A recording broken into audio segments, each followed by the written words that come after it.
Hello and welcome, Draft League fans.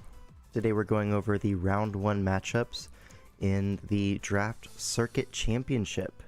So these are the top 16 players, and should be pretty simple. Let me just go ahead and link the stream. If you want to catch the streams live, go ahead and join my Discord. I'm linking everything there. But yeah, let me do that real quick and then we can get started. Alright, there we go. Alright, so these are all best of 3 series between the top 16 players in this year's tournaments. So by points, that's what qualifies them for this kind of playoffs, if you will. Anyways, this first matchup is Hikertoad against Vinny the Winnie. So some background on these players. Hikertoad has been around since, the Stone Ages, the Ice Age even, believe it or not. He's been around for a long time. And he's kind of like, to me, someone who had like a really high peak back in the day, then kind of dropped off for a while, and then now he's back, right? He's back, and he's doing well, can't lie. And Vinny is someone that I haven't seen in the scene for too long, but he's definitely been performing in some of the tournaments recently. I think he was he on the winning team for DPL? I think he was on Doublade vs Goliath. Let me actually double check that real quick, because I'm not actually super sure on that. Was he on the winning team for DPL? Is that Discord Kitten title holder at King L5? Yes. I did grind a lot of hours on Monday for the Discord, or the Kitten of Discord in Overwatch, which was level 175 on the Battle Pass. I did grind for that, no lie, I did. But let me see. Team rosters.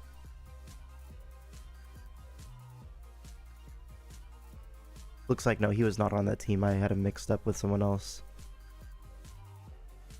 What team was Vinny on in DPL? Oh, he was on Made in Heaven.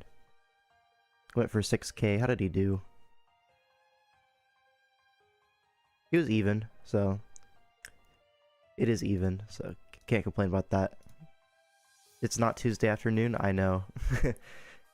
Heard this Vinny guy is a Winnie the Pooh, but he's not actually Pooh. That's crazy. Anyways, these two players, they're both pretty good. Let's get into the game, right? So we have two Meowscaradas, very epic. A great Pokemon recently, has been kind of climbing up the ladder, the corporate ladder. Has been promoted to like a round 5 or a top 5 pick. In round 1, so that's very cool. Kind of surpassed Greninja in this year. Which player do you like better personally, though? You can get into detail if you want. Which player do I like better? I don't really have a big opinion on these two players. Maybe because I'm also old, I would prefer Hiker to win. I don't know, though. It's like really whatever to me. Anyways, Meowscarada's here.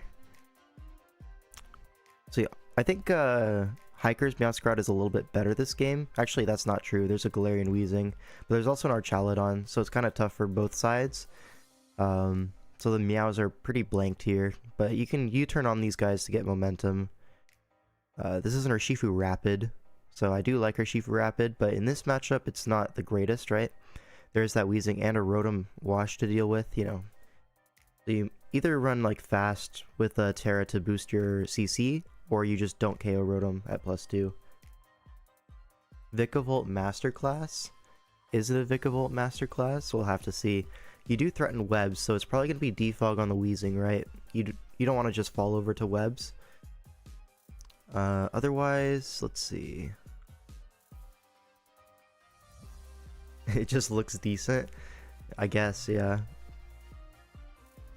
Let's see. Latios. This is the kind of team Hiker made that's like loosely based on the Armory SV2 with a Meowscarada or Urshifu Rapid Latios kind of trio. I really like this team a lot. I think it's quite good. But Vinny's side does have Chomp, which I'm also quite high on. So overall, I think Vinny might have matchup advantage here, just because the Iron Crown, the Garchomp are just bigger threats, right, than the Urshifu and the Meowscarada on the other side. Thoughts on that Archaludon guy? Not gonna lie, when Aster was using Archaludon, I thought he was kind of him. But that was a Terra Archaludon, which, you know, these days is seen as more inferior to other Terra captains. So it's more like normal Archaludon is pretty good. I don't know. It's kind of a weird Pokemon to me, where it's like, it can do damage, it can take hits, but I don't know, I don't really see it as a perfect Steel type, because it doesn't resist a lot of the things you want your Steel type to resist. Really good on Rain. Yeah, I like it on Rain. I think if you Terra Archaludon in Rain, then it's like really excellent. But you can also just go for normal Archaludon in Rain, if that's also fine. Anyways, this Rotom is about to put in overtime, I feel. Because that treads, it looks pretty annoying otherwise. Is that even true, though? There's a Dunsparce to also deal with it. I don't know. We'll just see. I think Vinny should have the matchup here, though. Weezing leads off into Vikavolt. It's neutralizing gas, crucially. Not crucially, but it just is. Oh, we taunt the Thunderbolt turn 1, and there goes our Weezing. So that really opens up Hiker's Meowscarada. Now, Dunsparce goes for a Boom Burst, activates Throat Spray, but this Vikavolt is getting off big damage. And they're both Throat Spray. That's actually super funny. But this Dunsparce is rattled. So now it's going to be +1 speed. We can tell this is more of an offensive Dunsparce, right? With the Throat Spray Boom Burst. Probably speed creeping something. But I don't know. 229 is really slow. So I don't know if you're really able to speed creep much of anything. No, you can't actually speed creep anything outside of maybe Urshifu and Archaludon. But the other three will still outspeed you. So whatever. Dunsparce gets his one. But Vikavolt actually got quite a lot done there. You know, taking 76 off the Weezing is really important for this Meowscarada, which you're going to see claim a kill right here with Flower Trick. Don't even have to scout for Custab because it revealed eject button. What a goofy item. Now Iron Crown does come in, kind of assuming that this Meowscarada is choiced, but I don't think we saw Protean here. It's Overgrow. So Overgrow leads me to believe it's not choiced. Or maybe you're like, maybe that's a bandit damage on the Weezing. I don't know, I'm not going to calc that. But if it is, then Overgrow doesn't make a whole lot of sense. Neutralizing gas. Oh, yeah, you so right. This is why I have you guys. Anyway, don't mind me. Iron Crown tears to Steel and goes for a Focus Blast, misses the Iron Treads. That would have done a lot of damage. But rocks do go up now. Latias comes in on Rotom, pretty standard. Volt Switch, predicting that. Meowscarada gets a free turn here. Can U-turn on the Archaludon / Treads, potentially? Top level tournament analysis, so true. It's actually Life Orb with knockoff. Does 33 to Treads because it used up his booster already. Let's see. Would Low Kick kill this? I think it would, yeah. Low Kick very strong into this team, you know, Archaludon and Treads. Now Meowscarada comes in, probably saying, I'm Choice Scarf. Very cool. I know your Life Orb, I'm going to outspeed. U-turns to knock out the Dunsparce. Now Archaludon gets a free turn to come in. Garchomp in response goes for Earth Power. It's special. Life Orb. And misses Draco. That's so unlucky.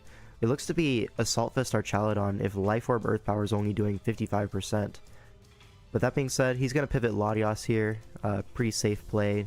You kind of are forced into an Earth Power there. Iron Crown is going to be the switch into Latias. Draco Meteor only does 26%. So is this AV Crown as well? Rain Dance on the Latias is crazy, by the way. What are we cooking here? We see a Healing Wish back into the Archaludon. Okay. Goes to Meowscarada first. He wants the U-turn. Yeah, because the Healing Wish is in the air still. So we can U-turn here and now... okay, he goes into Urshifu Rapid. Is this Scarf? Doubles out into... What are we doing here? What was that play? I don't get that at all. Urshifu tears water, takes that Tachyon Cutter. Trailblazes up. What was he expecting the first time? I don't really know. Anyways, knocks out the Iron Crown. This Terra Water in the rain, so it's going to be quite strong. But it's not SD'd up, so this Rotom is going to check it.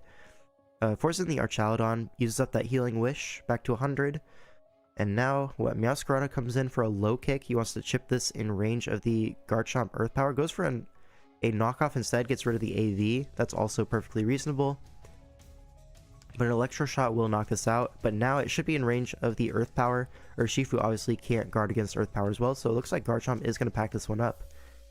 That's one, and we're going to see two. So Garchomp does pull that out in the end. That Draco miss with Latias into Garchomp really hurt Iker this game. Cannot lie. Doubling on Rotom Pivot, I guess. But like... I don't know, you could have also vaulted as the Tachyon Cutter guy, you know? It looked to be AV Crown, so... Maybe it wasn't AV. But Draco did like 26 to it, right? Yeah, here. Latias, Draco Meteor for 26. Maybe it's just bulky Latias. Maybe it just doesn't have special attack, and that's why it did so little. That could be the case. Iron Crown is so swag, I know. With Terra, it's actually super cool. But then, where was it?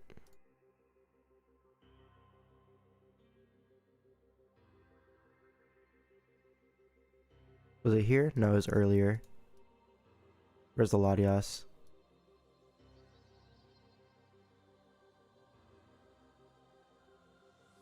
Didn't we miss a Draco on the Garchomp? I swear. Where we did. Or was a Archaludon Draco that he missed? Am I looking at it wrong? Yeah. Okay, this is the turn. Earth Power into Draco. If this connects, I think Hiker just wins, right? Yeah, this is definitely the turn, right? Very unlucky. We want to just get it on the crown with Rain? Yeah, I agree. I think maybe not optimally played by either side. But Vinny does come out with the win in Game 1, so we go to Game 2. And now Hiker must win this to stay in the tournament. There's no double elim, it's just best of 3 single elimination bracket. So, tournament life. Gosh, this is so intense. This is up against this crazy Terra Blaziken team with Deoxys Speed Meowscarada, a very fast-paced offense. And then this is a carbon copy of the DCL team, the Sun team that Kaif was using on Band Chasers. So it's Terra Lilligant and it's Terra Iron Moth. This is the team that they were spamming Hypnosis Ninetales and actually got a forum post about it, potentially banning Sleep because of Ninetales, believe it or not. So this is super funny. But anyways, there's a Tentacruel. Everything wrong with society, by the way. Yeah, if you are unaware, this game actually got Game of the Week in the 2-It-KO podcast. Is that out by now? Oh, and did you post that already, or no? The most controversial Pokemon in Draft League. Real. Actually, so real. But anyways, looking at the matchup, Mimikyu has been used quite interestingly in SV. You see a lot of bulky Mimikyu with like Will-O-Wisp, Pain Split, kind of stuff like that. In this game, it's going to check the Tusk very well. It's going to spin block for that. Let's see, what else can you do? There's Blaziken in Sun. This is going to be Terra Fire Blaziken, and then this is Terra Fire Moth and Terra Grass on the Lilligant. So a lot of stab Terras. I already know this because we went over it on the pod. But yeah. So Mimikyu is going to check the Tusk. The Roaring Moon also going to be checked somewhat by the Mimikyu, so maybe you can overload that thing. What else? So Iron Moth. Not that great into Tentacruel, perhaps. Maybe you have an answer for that. Lilligant. Not a lot of great grass resist, right? So Blaziken and Meowscarada being the only grass resist is really rough versus that thing. It is Terra Grass, so we might see that as the Terra option. Just go for those like Solar Blades in the Sun. Very strong move. Ninetales to set the Sun, of course. Zapdos just to be annoying. It's the ground resist for the team, so Lando T doesn't go too crazy. On the other side, let's see. Terra Blaziken with Terra Fire does seem pretty strong, right? There is a Tusk that could be defensive But maybe it's Overheat. You know, Overheat would get through that quite well. Mimic seems a lot better in SV than usual, since always having a one-time answer to all this offense isn't so nice. I think that's part of it, and also it just conveniently checks most of the top threats. Like, Roaring Moon and Great Tusk are very common Pokemon, and it's actually really great into those Pokemon in particular. The elephants, Iron Tread's less so, right? Because it gets slammed. But certainly Great Tusk. You know, you can somewhat check Iron Valiant even. Stuff like that. Mimikyu just matches up well into the top threats. Especially with the gen being so dark focused. Mimikyu also has that advantage there. Showdown needs to get their shit together. Tired of looking at these static SV sprites 2 years after the game release? That's what I'm saying. Like, how does it take that long? I swear. And for Great Tusk too. This thing with like, how many million games played in OU with Great Tusk at this point? Like, surely you can give it a good sprite. But anyways, let's look into the game, right? Ninetales leads off into Lando, so could be forced out there immediately. Great Tusk comes in on an Earthquake, right? Yeah, Earthquake, but it crits and does 53%. So this is a pretty bulky Tusk. Okay, but Tatsugiri just got a sprite, so that's all that matters. Did it? That's crazy. Really catering to the VGC guys, it seems. Always threatens a Whisper T-Wave too, considering it's so damn weak. Yeah. Mimikyu does have a BST issue, but the utility options are pretty nice. Anyways, Mimikyu is going to be the initial switch-in to Great Tusk. With Attack Booster, you do want to use that Disguise rather than take a big hit on anything else. Forces it out. You do like naturally outspeed the Tusk, but they both switch and Tusk switches first. So we know this is going to be like max defense Mimikyu. Anyways, we see another double. So Tentacruel comes in on the Iron Moth, but the Landorus... but he doubles to Zapdos, predicting that as, you know, yeah, switches to Tentacruel. So this is actually a fast Tentacruel with Toxic. Catches that on a U-turn, so a really great turn for Vinny there. Lilligant does get in though, and it's just going to Terra Grass Solar Blade. And I'm not sure if this crit mattered, but Tentacruel was very fast, so it doesn't have like max defense or anything like that. And Lilligant is, I don't know if you're aware, a strong Pokemon, so head calcs say it doesn't matter, but if it did, that sucks.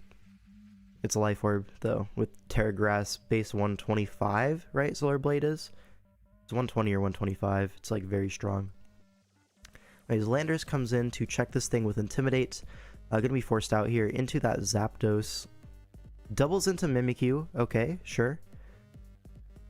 But now Landorus comes in, as we see a Volt Switch, right? Yeah, we see a Volt Switch. So Hiker has U-turn and Volt Switch on his Zapdos. Not crazy, right? Because Zapdos' move pool this gen is really terrible. I don't know if you're aware, but this thing is awful. Move pool wise, it has like 3 moves that it actually wants to run. So you have like Electric Stab, you have Hurricane, but you're a Sun team, so you don't really want Hurricane necessarily. And then Roost. Like, what else do you need on Zapdos? Metal Sound? Like, Eerie Impulse? I did say Metal Sound, Vergi. You had to wait, be patient. But yeah, Zapdos does not get a whole lot of things, so having U-turn and Volt Switch is not that outlandish. It is going to come into effect here. You can be able to U-turn on this Landorus for a crisp 4%, which you otherwise wouldn't be able to. Don't forget Ancient Power, T-Wave. Yeah, not a whole lot of things to hit ground types outside of Hurricane, which you're on a Sun team, so. Weather Ball, I guess, yeah. Great Tusk does get the Rocks up though as Mimikyu comes in, and you just take your chip on this Mimikyu to open up your Roaring Moon. I think that's perfectly reasonable. And now what? Ninetales to reset the Sun. This is pretty nice. Threatening a KO on this Mimikyu. Blaziken comes in on the Flamethrower. That does 29%. So now we're going to see a Terrafire Memento. So this is interesting. So no SD or anything. Just goes for the Flare Blitz. Now Lilligant, even if this Blaziken protects, is going to be faster next turn. No Hypnosis, bad set, real. Anyways, now Mimikyu is going to be the sack to Solar Blade. And then what? You have to Intimidate it again? Is Lando still at full HP? Yeah, it's still at full. So Landers is going to be able to check this thing still. And now a U-turn. We doubled a Blaziken. Interesting. As triple axle comes out. Okay, makes more sense then. Maybe you actually die from 84 after Intimidate. Maybe you do, because it's Life Orb. But Blaziken comes in, even at -1, I think the Solar Blade is going to knock it out, right? Do you think the sleep ban on draft is justified, or should have gotten more time to experiment counterplay? I don't think they banned sleep.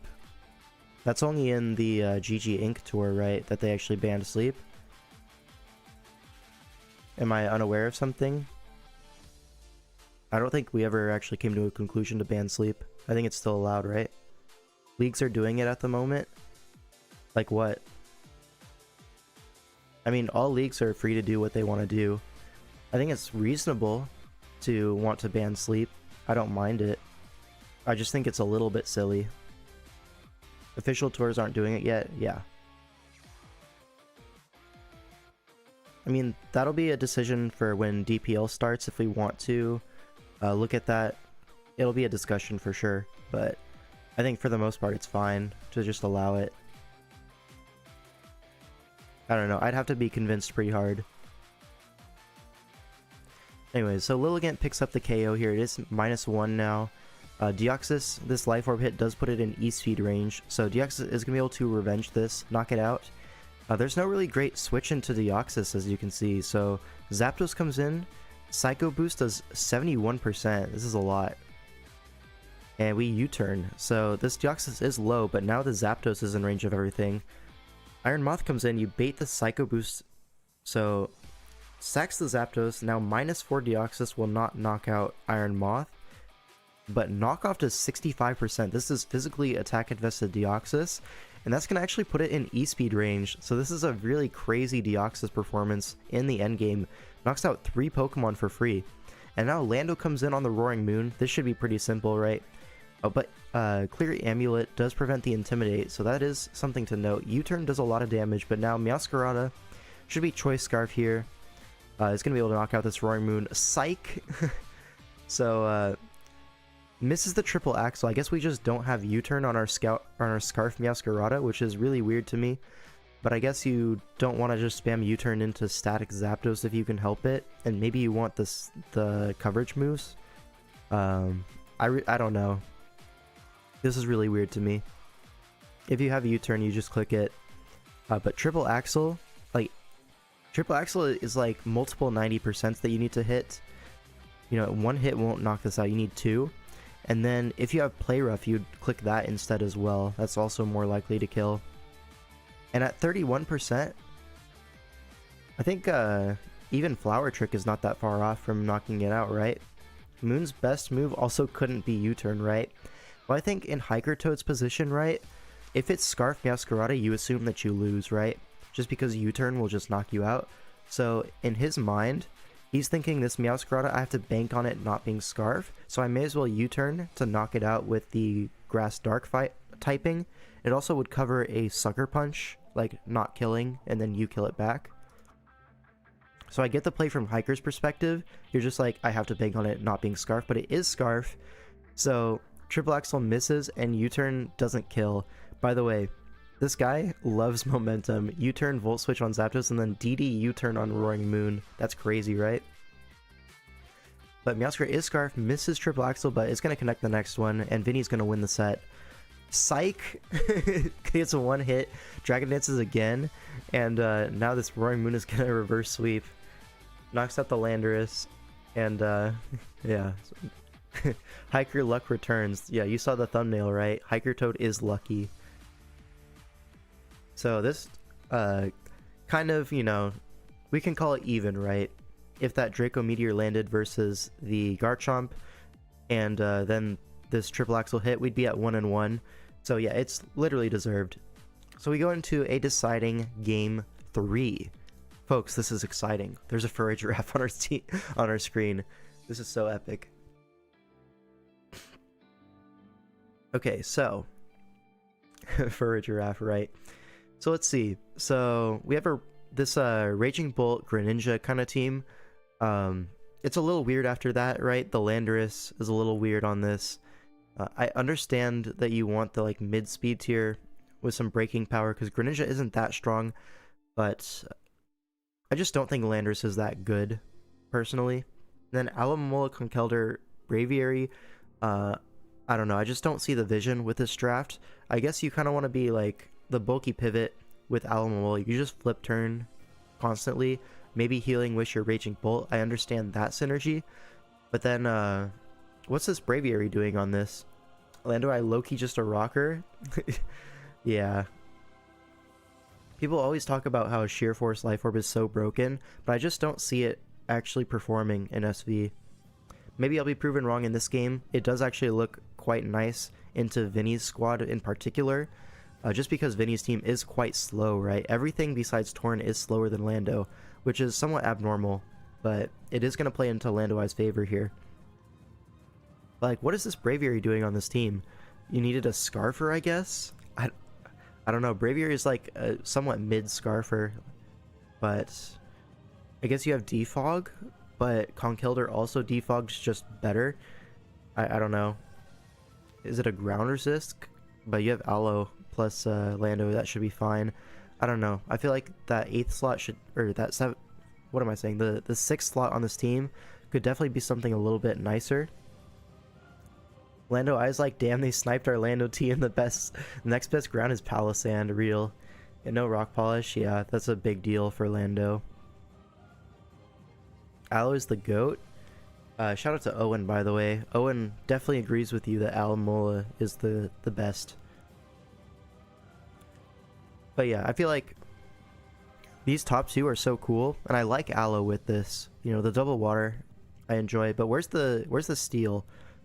Where's the fairy, right? The defensive roles are just not there on this team, and I think that's probably gonna get abused, right? Like, where's the only flying resist is Raging Bolt, which wants to Terra out of it most of the time, right? So Torn is going to be a big threat. This Gouging Fire is going to be a big threat as well, because, you know, Alomomola, you just set up on that thing. It's not a reliable answer. So what's the answer to Gouging Fire? It's a like, Scarf Lando? That's it? I don't know. Aloe is the steal and the fairy and the poison. Yeah, Aloe just does everything for this team, I guess. But can it actually fulfill that? I don't know. We're gonna see Ting Lu as well. This style of team is actually quite popular. This Torn, Ting Lu, Gouging Fire, plus like, you know, spam whatever in the back. Terra Sinistra is pretty cool. Is it Terra Sinistra? I think it's Terra Sinistra plus Torn T. I could be wrong though. That might be too expensive. Anyways, Tentacruel, again, everything wrong with society. And then Farigiraf is actually a cool Pokemon. I think should be used more. It's not Terracha. Can we check this? This is Vinny's team. No, it's not Terra. It's Terra Farigiraf. So, interesting. Yeah, it is Terra Farigiraf. So, we'll see what the Terra types are. Wow, A12's team is so cool. Yeah, we'll get there. He's got the loyal 3 in all 3 draft pools. Very epic. He plays J-Scurf in round 1. But we'll get to that when we get to it. The Gouging Fire, I think, is probably one of the biggest threats to this team, right? Especially on paper, since your main physically defensive wall doesn't beat it 1v1 at all. Otherwise, what are you supposed to do, right? Is it like Fizz Def, Sheer Force, Rock Slide on the conch? Maybe Lefty's bulk up trying to 1v1 that Gouging Fire. I could see that as well, but that can't be a long-term solution, I don't think. So some Scarfer is going to have to come out, and it looks like it's going to have to be Lando I. So unfortunately, even though Lando I looks really stellar offensively in this game, it does seem to be forced into a Scarf role just to check that Gouging Fire, which is so unfortunate for this team. But we'll see if that's actually the case. Tentacruel threatening T-Spikes is also pretty annoying. You might force boot spam here. I don't know if there's a poison on Hiker's bench or anything that would dissuade T-Spikes, but that's definitely going to be an issue. Like, Lando gets that a lot, low-key. Yeah, forced into a role that you'd rather it not have to do. Sinistra, what can he do? He can kind of blink the Alomomola turns. U-turn into Gren will suck for sure. Or not U-turn, but flip turn. But outside of that, it's not too bad, right? You could be Colberberry trying to catch that Gren, and then you Machigotcha it all back. That could be a play, right? Colberberry does also protect you against a knockoff from Conkeldurr, so I could definitely see that being a potential bring. Braviary is going to kind of stop that thing though, especially with Defiant, right? You take advantage of the strength saps, so bringing it for the Sinistcha I do think makes sense.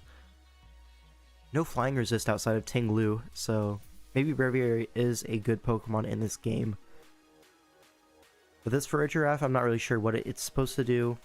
There's no normal resist, so it could just be like Throat Spray, Trick Room kind of thing, or something similar. Maybe, does it get Agility? I don't even know.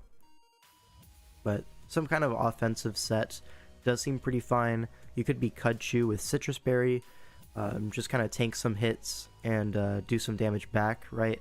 I don't think Hiker really punishes the Farigiraf too well. I think it might get a lot of value here. We'll find out. Let's look into the game. Terra type, so this Farigiraf is going to be Fairy, the Torn is Fairy, and the Raging Bolt is Fairy. So everything is Fairy type here. And the Conk is Electric. I think this is Terra Conk, right? Yeah, so they're pretty much all just going to be Fairy types here. The Raging Bolt into Tornadus, they're both going to Terra Fairy immediately. See a Taunt turn 1, predicting Calm Mind or something. But Volt switches out on the Torn. Reveals to be a pretty bulky Torn, only taking 36 from Volt Switch. But now Alamole is going to flip turn onto the Tentacruel switch, and Conkeldurr is going to come in and Guts activates.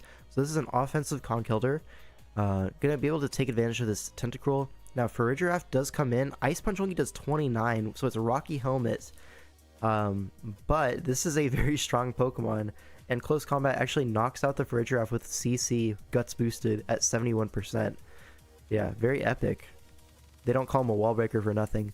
But now Bleak Wind Storm, and that does so much damage. This Aloe has like no Spidef on him. So Bleak Wind is going to do a lot to this, but now Braviary is going to come in. Is this like Spidef? Yeah, it looks to be like Max Spidef, Boots, Braviary. Just a defensive set. Probably going to be Defog for those T-Spikes, you know. Now Bleak Wind does seem to be the only way to attack it, so this Braviary is going to check this Torn quite well. Goes for a bulk up as Gouging Fire comes in, but I think Braviary might have to get out of here pretty soon.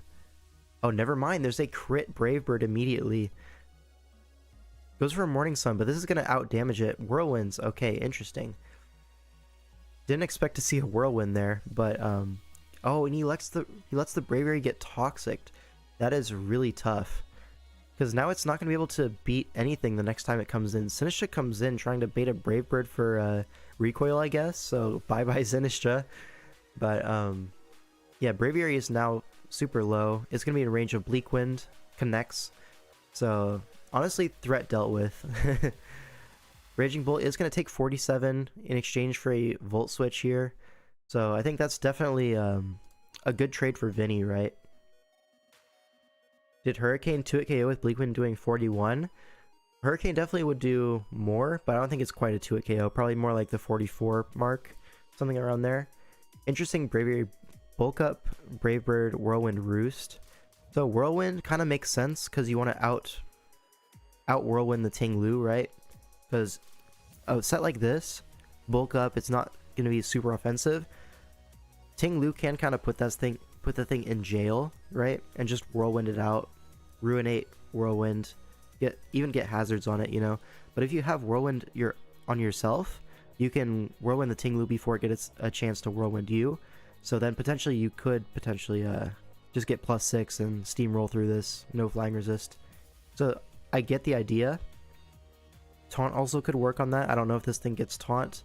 My Braviary knowledge is not 100%. But yeah, Conkeldurr does come in after the Volt Switch.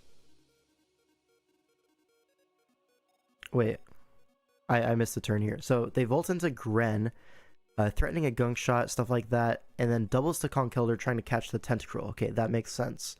Now, Conk does look like it's trying to get one more KO here. Goes for Facade. Doesn't knock out the Gouging Fire, but I think this is going to be, yeah, a Mach Punch. So, knocks that out, and now, what, Torn comes in. This Conk is now low. Elects to save it, right? Terra Blast is going to 2-hit KO this Landorus. Ting Lu is going to come in on this Landorus now. On Sludge Wave does 8%, so that was epic. Is this Scarf? It looks like it might be Scarf. Switches to Aloe as a double to Torn comes out. Bleak Wind does so much damage, but now a Healing Wish into Bolt is going to restore its HP. Interesting, Ting Lu comes in on the Volt Switch. He's volted a few times into this Torn now. It shows he likes that play. So gives Ting Lu a free switch, and that does 28%. This Pokemon is not real.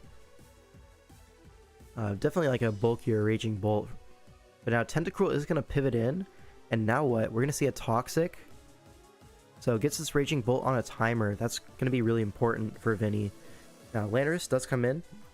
But you do have a Ting Lu still. It's at 78%. Going to be taking pretty much nothing from this Earth Power. Yeah, 25%. So it's definitely Scarf Landorus, right? Ting Lu should get the next Glaze on Toktua. We'll think about it. Yeah, should have healed back to the Conk instead on God. Low key, a healthy Conk would have gone crazy. Raging Bolt, still good, right? Terra Blast, this Ting Lu is in range now. Volt Switch is out. Tentacruel catches the Volt Switch, not what Vinny was expecting there, I don't think. But Landorus is going to come in, just go for a free Earth Power, right? But now I think Torn is going to be the answer, right? Yeah, you regen up to take this Earth Power. 61%, it is Scarf Lando. Going to be knocked out by Terra Blast. And now what? Raging Bolt comes in. It is Boots. So Ting Lu is going to be coming in on a Terra Blast. So now it's Torn against the World. But the World might be losing. So Raging Bolt takes a Bleak Wind. Oh gosh. So Ren is faster than Torn, right? Is Hiker going to win this? Taunts on predicted Thunderclap, and Hiker pulls this one out. So Hiker wins the set. I don't know why, for some reason I thought Torn was going to win that. Even if it KO'd the Raging Bolt, there was Mach Punch, and there was Greninja that's faster. I'm just a silly little guy, don't mind me. The world has won. Yeah. So Hiker moves on to round 2. Vinny, great year, honestly, but in this tournament was not enough. Alright, let's look at the next matchup, which is going to be J Scarf against A12 and his Loyal 3. So this is going to be a fun one, right? So J Scarf, if you're unaware, is a top 5 player, allegedly, in Draft League. I don't remember who said that, but someone said it. And he does have a custom avatar, so I have to agree. Anyways, this team here is pretty cool, right? You have the Great Tusk plus Roaring Moon. That's a combo we see quite frequently, actually. And then this time also with an Ogerpon Wellspring, something that has been kind of slept on recently. Yeah, you're the best. Good to know, good to know. But so Ogerpon has been falling recently in pick rate, so that allows them to get it like round 3 or whatever it was. Was it round 3? It was something sinister, I remember. So you get this great top combination with Ogerpon, and then like Rotom is like probably one of the better low point Pokemon in my opinion. I really love what it does to teams. Got it like round 5 or 6 if you remember. Yeah, it's like really crazy, right? And then on the other side there's the Loyal 3. Looks like Monkey Dory will be taking a rest at the moment. Helps with the water resist on A12 side is my dad. Yeah, that's gonna be rough, right? I'm assuming the resist is gonna be a Terra Okidoki or something like that. I'm pretty sure he terra'd all of his Okidokis. So probably gonna be Terra Dragon or Terra Grass, something like that, to kind of check the Ogerpon. But what else? Let's see. Not a whole lot on A12's side that I'm really too worried about if I'm J Scarf. Right? Maybe you're worried about Zapdos a little bit, but not a whole lot, right? You have the Diancie that can check it. Like, what's the threat on A12's side? Scizor seems pretty contained. Lando does not really beat J Scarf's team. Maybe Lando's like probably the biggest threat, but even then, right? You have the Ogerpon, you have Great Tusk to answer everything except like Grass Knot sets, and then you have Rotom, which will force Crunch on Lando. So a lot of move slots. I don't know. We'll have to see. I think Jace Curve definitely favored here. And it is going to be Terra Grass on this Okie Dokie. Then on the other side, the Terra Water on the Ogerpon. And then Terra Fire on Diancie. So probably just going to Terra the Ogerpon in this game, right? There's no water resist. Anyways, Loyal 3 Aura, the Lano T, has led off against Roaring Moon. Takes a knockoff immediately, its Rocky Helmet, and gets rocks up. So, like I was saying, the biggest threat to Jace Curve's team has been forced into a Rocky Helmet Rocks roll, and has been basically KO'd turn 1 by a Choice Banded Roaring Moon. Alright, so let's see what happens next. So Fez is going to come in on the next knockoff, does 36. Yeah, so this thing is a great breaker versus A12's team. Jirachi's going to come in on this Heat Wave, pop the Enigma Berry. Raise your hand if you have never seen an Enigma Berry before. Alright, everyone rose their hand. Yeah. Yeah. So it's basically a citrus berry that pops when you take super effective damage. So if you learned something today, leave a like. Anyways. Yeah, like the stream, etc. etc. If Darkrai lands while his sleeps, it's over for Jace Curve. True. Is that offensive Helmet Lando? It might be. I don't know.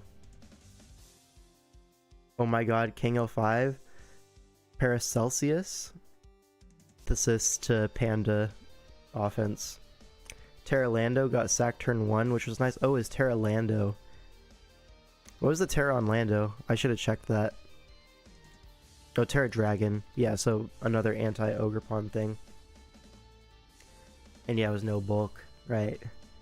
Is this the 38th best Wi-Fi player, Jace Curve 26? Yo, it might just be.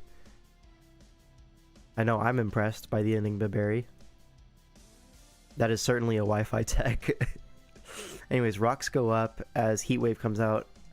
U-turns on that. Roaring Moon gets another free turn. Does Zapdos die to this? There's no way, right? I guess Lando's sacked. He wants to keep the Zapdos. But now Scizor gets a free switch in. It's Scarf Scizor. Outspeeds the Roaring Moon. Does that always outspeed? 251, so 376-ish. Yeah, so it does outspeed Roaring Moon with Jolly Scarf. So good bring, honestly. This Scizor is going to be somewhat of an issue if it can get around the Great Tusk, right? Enigma Berry rightfully named. Yeah. Alright, Diancie comes in. Zapdos Volt switches on that for a little bit of chip. As Scizor comes in, but a Spike goes up. That Spike is going to go a long way, it looks like. Rotom does come in here as U-turn comes out, so getting some chip on this Rotom. Now, Pheasantdripity comes out. Could potentially get a recovery off, or just, you know, attack. Yeah, goes for an attack into the Jirachi. And Heat Wave, it is faster, but doesn't quite knock it out, because Fez is quite horrible. I don't know if you're aware. It's very weak. Now Scizor comes in, forced to take more hazards and U-turns for even more hazard chip. That Spike is doing so much damage. Now Diancie comes in, forces another Volt switch, so something else is going to be taking some hazards. It's going to be the Okie Dokie Power Gem, so gets that turn right on A12 side. And now what? You're going to Terra Grass, go for Terra Blast, knocks out the Diancie. Alright, can we take down this Okie Dokie? Rotom comes in. We see a Will-O-Wisp into a Lumberry, and it's going to die to knockoff, right? No, it's Colbur Berry. Okay. But gets Toxic Chained. You probably want to keep your Okie Dokie here. Yeah, you do. You go Scizor on the next Will-O-Wisp. Oh, you go for Pain Split. A12 is in his head. When is it going to end? Then the Scarf Defog to get off the hazards. Is that a good trade? I think that's definitely a good trade for A12. But now Ogerpon, the final boss, is in. Okie Dokie comes in and doubles out, but a U-turn comes out. So, baits the U-turn, fishing for static. I get the play. Now, Volt switches on the Rotom, probably back into the Okie Dokie, right? Trying to bait another U-turn, right? This time, Ivy's. Okay, okay. Terra Blast for 54%. Now a U-turn has to come out, so you go Zapdos. Do we get the static? We do not get the static, unfortunate. Now, Great Tusk is going to come in, and it's booster speed, so it is going to outspeed the Zapdos and head smash it.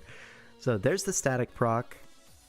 But now Darkrai's gonna come in, just Ice Beam, knock out this great... Doesn't knock out the Great Tusk. Oh my. How did it live?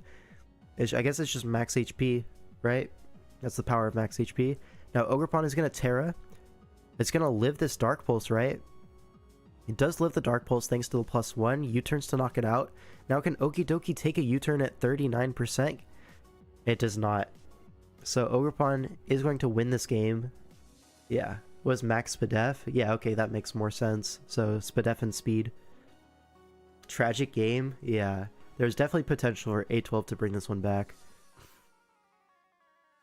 Intentional static proc to avoid potential hypnosis. So true, bestie. A12 noob? No, he's just a silly little guy with the loyal 3. Alright, so J-Scriff is now up 1-0.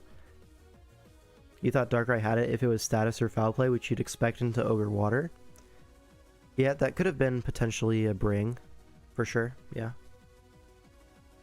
But he isn't. He's Dark Pulse Ice Beam. Maybe like Nasty Plot or something like that. Maybe some kind of tech for Diancie would make sense. I don't know what that would be, but maybe. Now I have the game 2 of J-Script versus A12. Oh my god, an alert. Fahad just subscribed. Thanks, man. Alright. I swear that's so loud. Why is it so loud? Can I turn that down?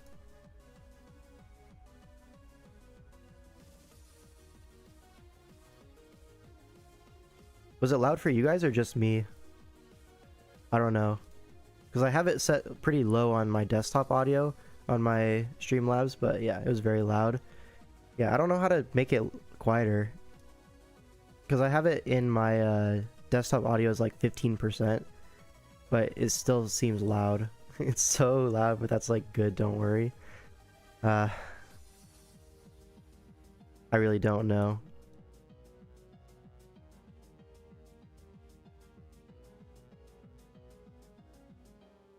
Yeah, I could not tell you. Unfortunate. Had to subscribe to access this chat to insult A12. I get it, bro. I get it. I don't know how to change that, though. Unlucky, it's just gonna be loud. Anyways, this matchup, we do see the Monkey Dory appearance. So, we are monkeying around with the Monkey Dory Rillaboom core. You think that was your favorite game of round 1 circuit? Maybe, yeah. 812 J-Scarf for round 1. Yeah. Anyways, this is the team from 812 that we were not a big fan of when we did when we reviewed all the drafts. I think this one is definitely whack. As you can see, the fastest Pokemon on his team is Monkey Dory, which is so poverty. Iron Hands is a good Pokemon, but it's just so slow, right? You're gonna get taken advantage of by multiple Pokemon on J-Script's team. But yeah, this Darkrai seems pretty strong, right? Okidoki can kind of check you, but with Psychic, you know, with Dark Pulse, Ice Beam, you kind of hit the whole team. Wasn't Monkey Dory like 15 points when it first came out? I think it was, right? It was like 15 or 16, because people are like, oh my god, it's Gengar, but better. Turns out it's actually worse. People were a little bit silly. Turns out it is not bananas. Anyways, Darkrai looks really strong here. Treads does not. There's a Rotom Wash. There's a Rillaboom. Gonna be pretty big checks to this Iron Treads. And then Glimmora, you know, the removal kind of sucks, but in terms of T-Spikes, you're perfectly fine. You have the Loyal 3, you know, to take care of that. So maybe we're gonna see like an offensive Glimmora. I could see that into like the Rillaboom. As well as like a pretty slow team in general. You could be like a Meteor Beam, Earth Power kind of thing. Latias. This is one of the times when I would definitely want to run Specs Latias. Alright, I feel like Specs Latias is so slept on. But look at it here. You just drop Dracos, right? And everything freaking dies. Tries gets us to click Steel Roller, whatever the terrain move it is. Is Steel Roller in SV? I feel like that's definitely one of the moves that got cut, right? It's gotta be. Big Dragon time? Yeah, like just drop Dracos, you know what I mean? Like Latias is great because it can support your team. Wow, you don't want to run Specs Latias into no Draco resist? You're so innovative. Thank you, Yurdunk. I'll take the compliment. But Latias is great because it can be supportive, but in matchups like this, you can just like drop Dracos and it's not weak. It's still strong. So yeah, that'll be great.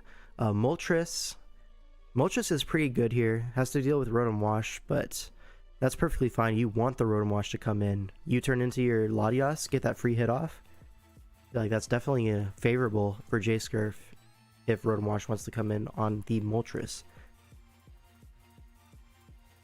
What were the Terramons here? I'm not too sure, right? We'll see in the preview. But Annihilate, I'm assuming, is a Terra Pokemon. Annihilate, is it good here? I feel like it's pretty good. Kid named Ice Spinner, though. True. Ice Spinner just stole his whole job. On the other side, let's see.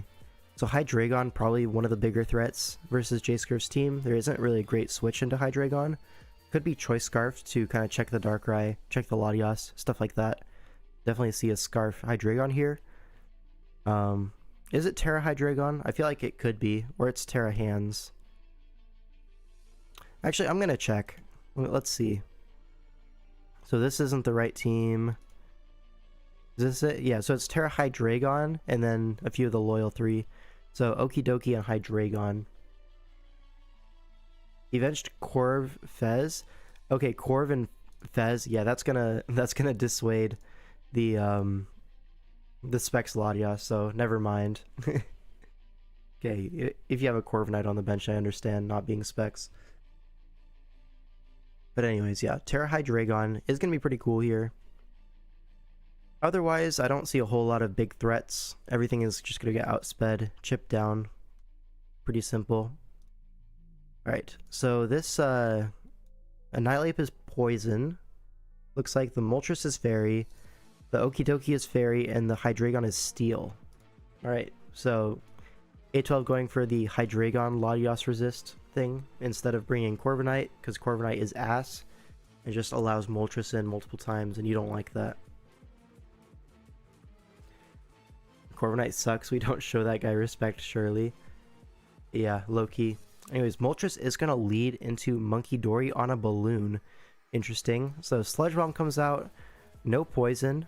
Monkey Dory is actually favored to get a Sludge Bomb poison or a Toxic Chain poison.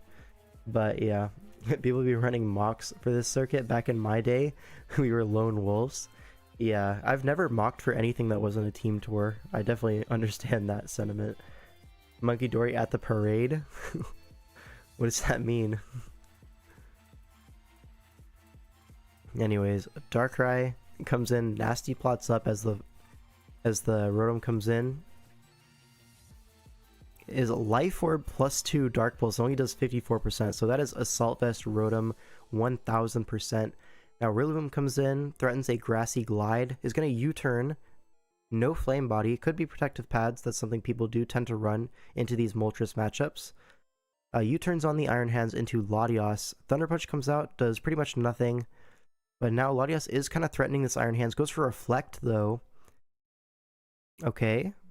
And we switch out. So Iron Hands successfully forced out a Latias. You love to see it. Now Iron Treads is going to come in. But Rotom Wash is there. But Rotom Wash is going to die to Megahorn after rocks go up. Because it's Life Orb Treads. Alright, so we see multiple Life Orbs on J-Scurf's team. He's just kind of focused on breaking down A12's team as fast as possible. It's Leftovers Moltres, because the only rocker on A12's draft is the Hydreigon, right? So you're not really too worried about rocks going up, so you can afford Leftovers on your Moltres. That's super funny. Future DLWC winners just got announced. Oh, is US West out? Did the roster get announced for US West? Anyways, Dark Pulse picks up the Monkey Dory, and now Rillaboom is going to come in. It's actually Scarf Rillaboom. That's super funny. But Reflect is up, so you're not too scared. You just go for the Ice Beam. Makes sense. You freeze the Iron Hands, but it's Lumberry. So he's prepped for everything out here. But Psychic should come out and knock this out, right? Psyshock. No, it's not Psychic. I Unlucky. Veteran Lum. Yep, he knew something. Now Iron Treads comes out, even with terrain up, should knock out this hands, yep. And now what's gonna come out? The Okie Dokie comes out. Annihilate is gonna come in on this. Drain Punch, okay. Well done there. Gonna Terra Fairy in front of the Annihilate as a sub comes out, trying to scalp the Terra. Makes sense. Now you Terra yourself on Annihilate and you bulk up. And now, yeah, you bait the Terra Blast, and now Rage Fist is starting to get boosted up.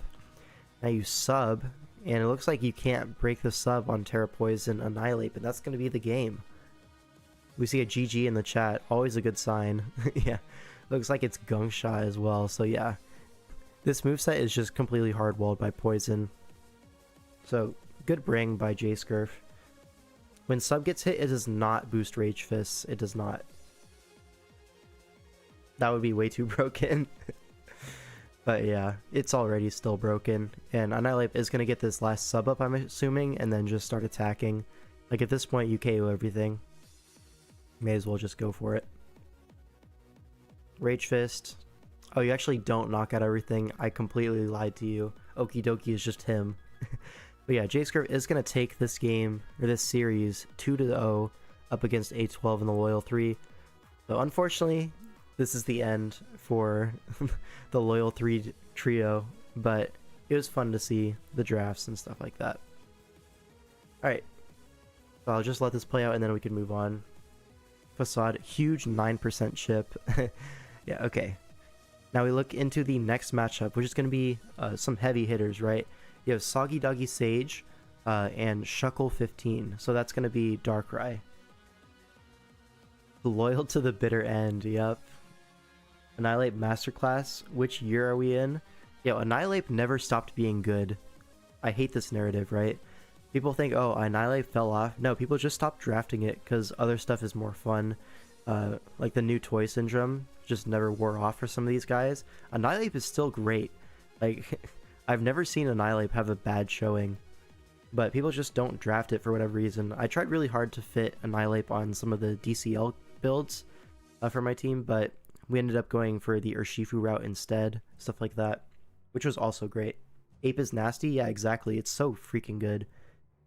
I love Scarf sets as well with Terra Ghost. 15 points? Yeah, absolute steal. Anyways, Darkrai is so good, not gonna lie. Yeah, but Sage is also so good. So, Sage coming off a really excellent tournament year, right? Wins DCL. Does pretty good in the individual tours as well. Obviously, qualifying for this event, you have to do well. And then Sage, if you're unaware, in the all-time team tour statistics, is like #1 in win rate over like any reasonable amount of games played.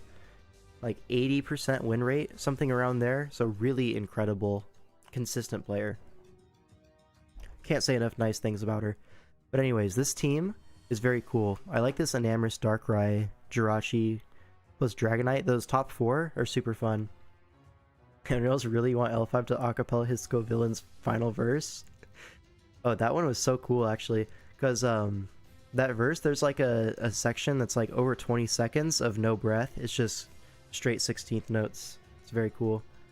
Bleeding eyes emoji. Yeah, I'm not just glazing Sage because she's in the chat. But anyways, yeah. Speaking of Scovillains, I'm working on a Zarude song, monkey themed stuff. It's super fun. But yeah. He says terrible things behind your back. I do not. I do not. The allegations are false. You have to believe me. John W got dethroned? Yeah. John is actually not even like the top anymore. It's iPro by DPL formula. iPro's had some really stellar years. Who to believe? Hey, that's up to you. Make a judgment call. Anyways, this top 4 is really cool. I really enjoy Jirachi plus Dragonite as a combination. I think they synergize really well in how they're played. Screen's Healing Wish into Dragonite is one of the strongest things you can pair it with. And then Jirachi is probably like the best Pokemon that does that. The defensive typing is nice. But yeah, we see a Lapras on the other side. A Lapras plus Terapagos. We have Turtle Spam, a growing archetype in the scene. Yeah, what about Burna? I think John W might be lurking in plain sight. True, Burna might be John W too. Anyways, so we see this team with Raging Bolt, Terapagos. That's kind of like what you're basing it around. Then you have some like lesser picked Pokemon, right? With the Iron Jugulus. This is a Pokemon that we used in DPL, was it 8 or 7? I know my team definitely had a Iron Jugulus at some point, and it was honestly not that bad, but it also wasn't like blowing me away. You know, it's just a solid Pokemon, nothing to write home about. In this game in particular, the dual stab is quite nice, right? Because the only flying resist is Jirachi, which obviously dies to the dark moves. But Clodsire is going to be a pretty big issue for that thing. You could be booster special attack, which goes through unaware. But yeah, we're just going to see what that Iron Jugulus wants to do. Raging Bolt is going to have to deal with Claude as well. So you might see maybe even a Specs Draco variant, something like that, to break through unaware. Other than that, maybe Terra Ground to also hit the Jirachi would make sense. Something like that. Terapagos, though, has to deal with Jirachi, so honestly, a lot of roadblocks for Shuckle's offense. And then on the other side, Soggy Doggy Sage, you know, this Darkrai looks really threatening, right? The Dark Resist is only the Jugulus, which gets hit by Ice Beam, of course. So, not a whole lot of switch-ins for Darkrai. Oh, you meant Sage? But sure. Okay, I see what you mean. Yeah, honestly, when Sage was first on the scene and just immediately started doing well, it's like, is this an alt? Is this an alt? It could be. But anyways. So at Enam, there's only Metagross really as a Fairy Resist, and Cinderace both hit by Earth Power, so classic Moonblast Earth Power coverage. An Assault Vest Lapras might go crazy into this Darkrai. You could see Assault Vest, or you could see like Boots Max Spadef. Both are pretty reasonable options into the Darkrai. But we'll just have to see what direction Shuckle wanted to go with that. Let's just look into the game. What are the Terras here? Yeah, so it is Terra Ground on the Raging Bolt, and it's Terra Ghost on the Enamorus. Very interesting. So Ghost, what does that tell us? And I guess it's Steel on the Jugulus as well. Trying to catch the Enamorus, I guess. She is an alt? Oh, okay. I'll take your word for it. It's me? Okay, okay. I don't know if I quite believe that. But anyways. So Terra Ghost Enamorus is interesting. Tells me you want to check the Terapagos a little bit nicer. So you could be Assault Vest. Trying to take on that Pokemon. Would also be nice into the Raging Bolt, right? Either that, or you want to run Superpower plus Terra Blast Ghost, which is always going to be unresisted coverage no matter what. Of the two options, I think the AV makes more sense, especially when you're leading off. You don't have to worry about Stealth Rocks, so you don't need heavy-duty boots or anything like that. It's true. When have you ever seen me and Addison in chat at the same time? Never. Not one time. Hard vouch. Hive mind per sources. What are these sources? Anyways. So I think this is probably going to be Assault Vest and Enamorus based on the Terra preview and leading. Those two kind of like, you can kind of connect the dots there. Anyways. Let's see. Leads into Cinderace. Obviously going to be forced out by a Pyro Ball. Into the Blastoise. 28% does seem like a lot of damage. It could be Choice Banded into Fizdef Blastoise maybe, and Body Press does seem to support that claim. So 40% into Lapras, no joke. Now, Raging Bolt is going to come in as a Jirachi pivot gets made. Ironhead's trying to scout a Terra turn, potentially. Ironhead's again, so we really want to scout this Terra. Kind of conditioning him to not Terra gives that Clodsire a safer turn. But now this Terra Blast is going to be a lot of damage as rocks go up. Now Claude is going to want to get out of there into the Enamorus. Another Terra Blast is clicked, so that's nice. And now Enamorus is going to Terra and play rough. So interesting play. If you're physical, you probably wanted to Superpower first, but either way, Thunderbolt is going to crit. Does seem to be Assault Vest if crit is only doing 83%. But yeah, maybe a superpower into a play rough would have been the more accurate play, because then you actually threaten a KO next turn. But it's fine, you get your chip, you're forced out anyways. Now Dragon pulses into Jirachi switch in. Now Ironhead comes out and Metagross switches in on that. No Rocky Helmet, so not punished. Blastoise is going to come in on the knockoff. It is Rocky Helmet, so what is it going to be? Like Iron Defense Body Press? I'm not too sure. It is going to just get off 2 Body Presses, chips down the Metagross, which is nice for the Dragonite, right? You know, Darkrai comes in, threatens a KO on this. Bullet Punch for a little bit of chip. I guess you don't have a Dark Resist at the moment, really. Not a functional one anyways. Trapagos is going to come in. You want to spin away these hazards. Hypnosis misses, crucially, and these hazards do go away.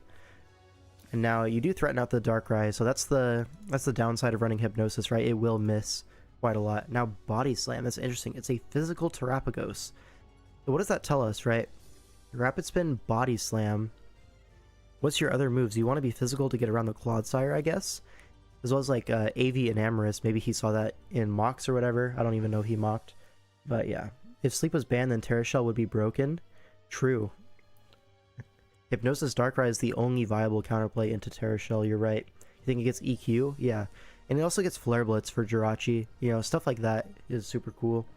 Probably just going to be like Body Slam, Earthquake. Maybe like Toxic or Ice Beam for the Dragonite. I could see like Ice Beam, Body Slam, Earthquake. That makes a lot of sense to me. Or maybe it's just like Rocks last. Yeah, Berna said it as well. No, I meant this game trap wouldn't be at full. Oh, true, he would have just attacked. Pretty sure it has Ice Spinner. Yeah, same thing, you know. Something gonna hit Dragonite. You get the idea. Heat Crash maybe to not break your own shell. Does it get Heat Crash?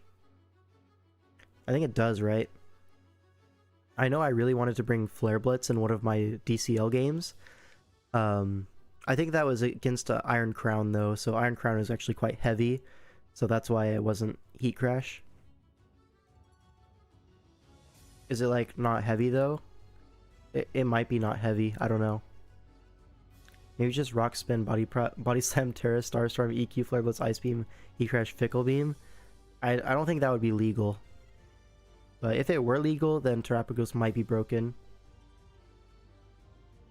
Anyways, let's get back into the game, right? What do we miss here? Jirachi comes in on the Body Slam, gets parried, right? Yeah, okay. So now you get a slow U-turn at least, potentially. You go for a Body Slam of your own. Fishing for the parrot does not get it into the Raging Bolt. As Dragonite breaks its multi-scale to come in, it gets paralyzed. That sucks, but E-Speed is going to be fine still. We brought in DCL tiebreak for Steel Latias. Oh, did you? That's kind of crazy. Anyways, Lapras is going to force the thing out. Goes for a Freeze Dry. Jirachi is parried, but I think it's still going to be faster. Yeah, faster than Lapras. Gets the Healing Wish off into Enamorous. So this thing is back, and Metagross is gone. Goes for a Superpower, knocks out the Lapras. This is really great Healing Wish. Jugulus comes in, but we are AV, so you're going to take that Dark Pulse. Play Rough knocks this out. Yeah, because we already exhausted our Terra. We don't have the Terra Steel for this.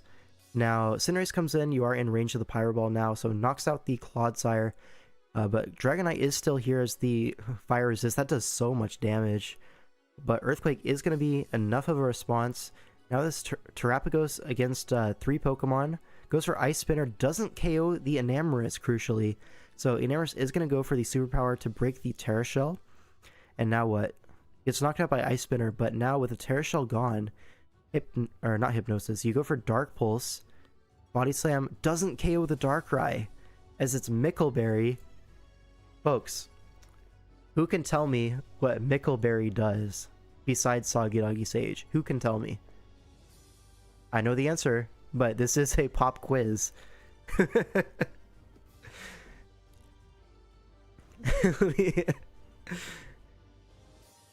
Accuracy? Yeah, this is actually just an episode of Pokemon Trivia. You remember it's like a natural gift berry, but natural gift is not, that's not what it's here for. It's the accuracy berry. So when you get hit, Your next move is more accurate. So Hypnosis with Mickleberry. And I believe Sage is on record saying that she will run this set again, and no one can stop her.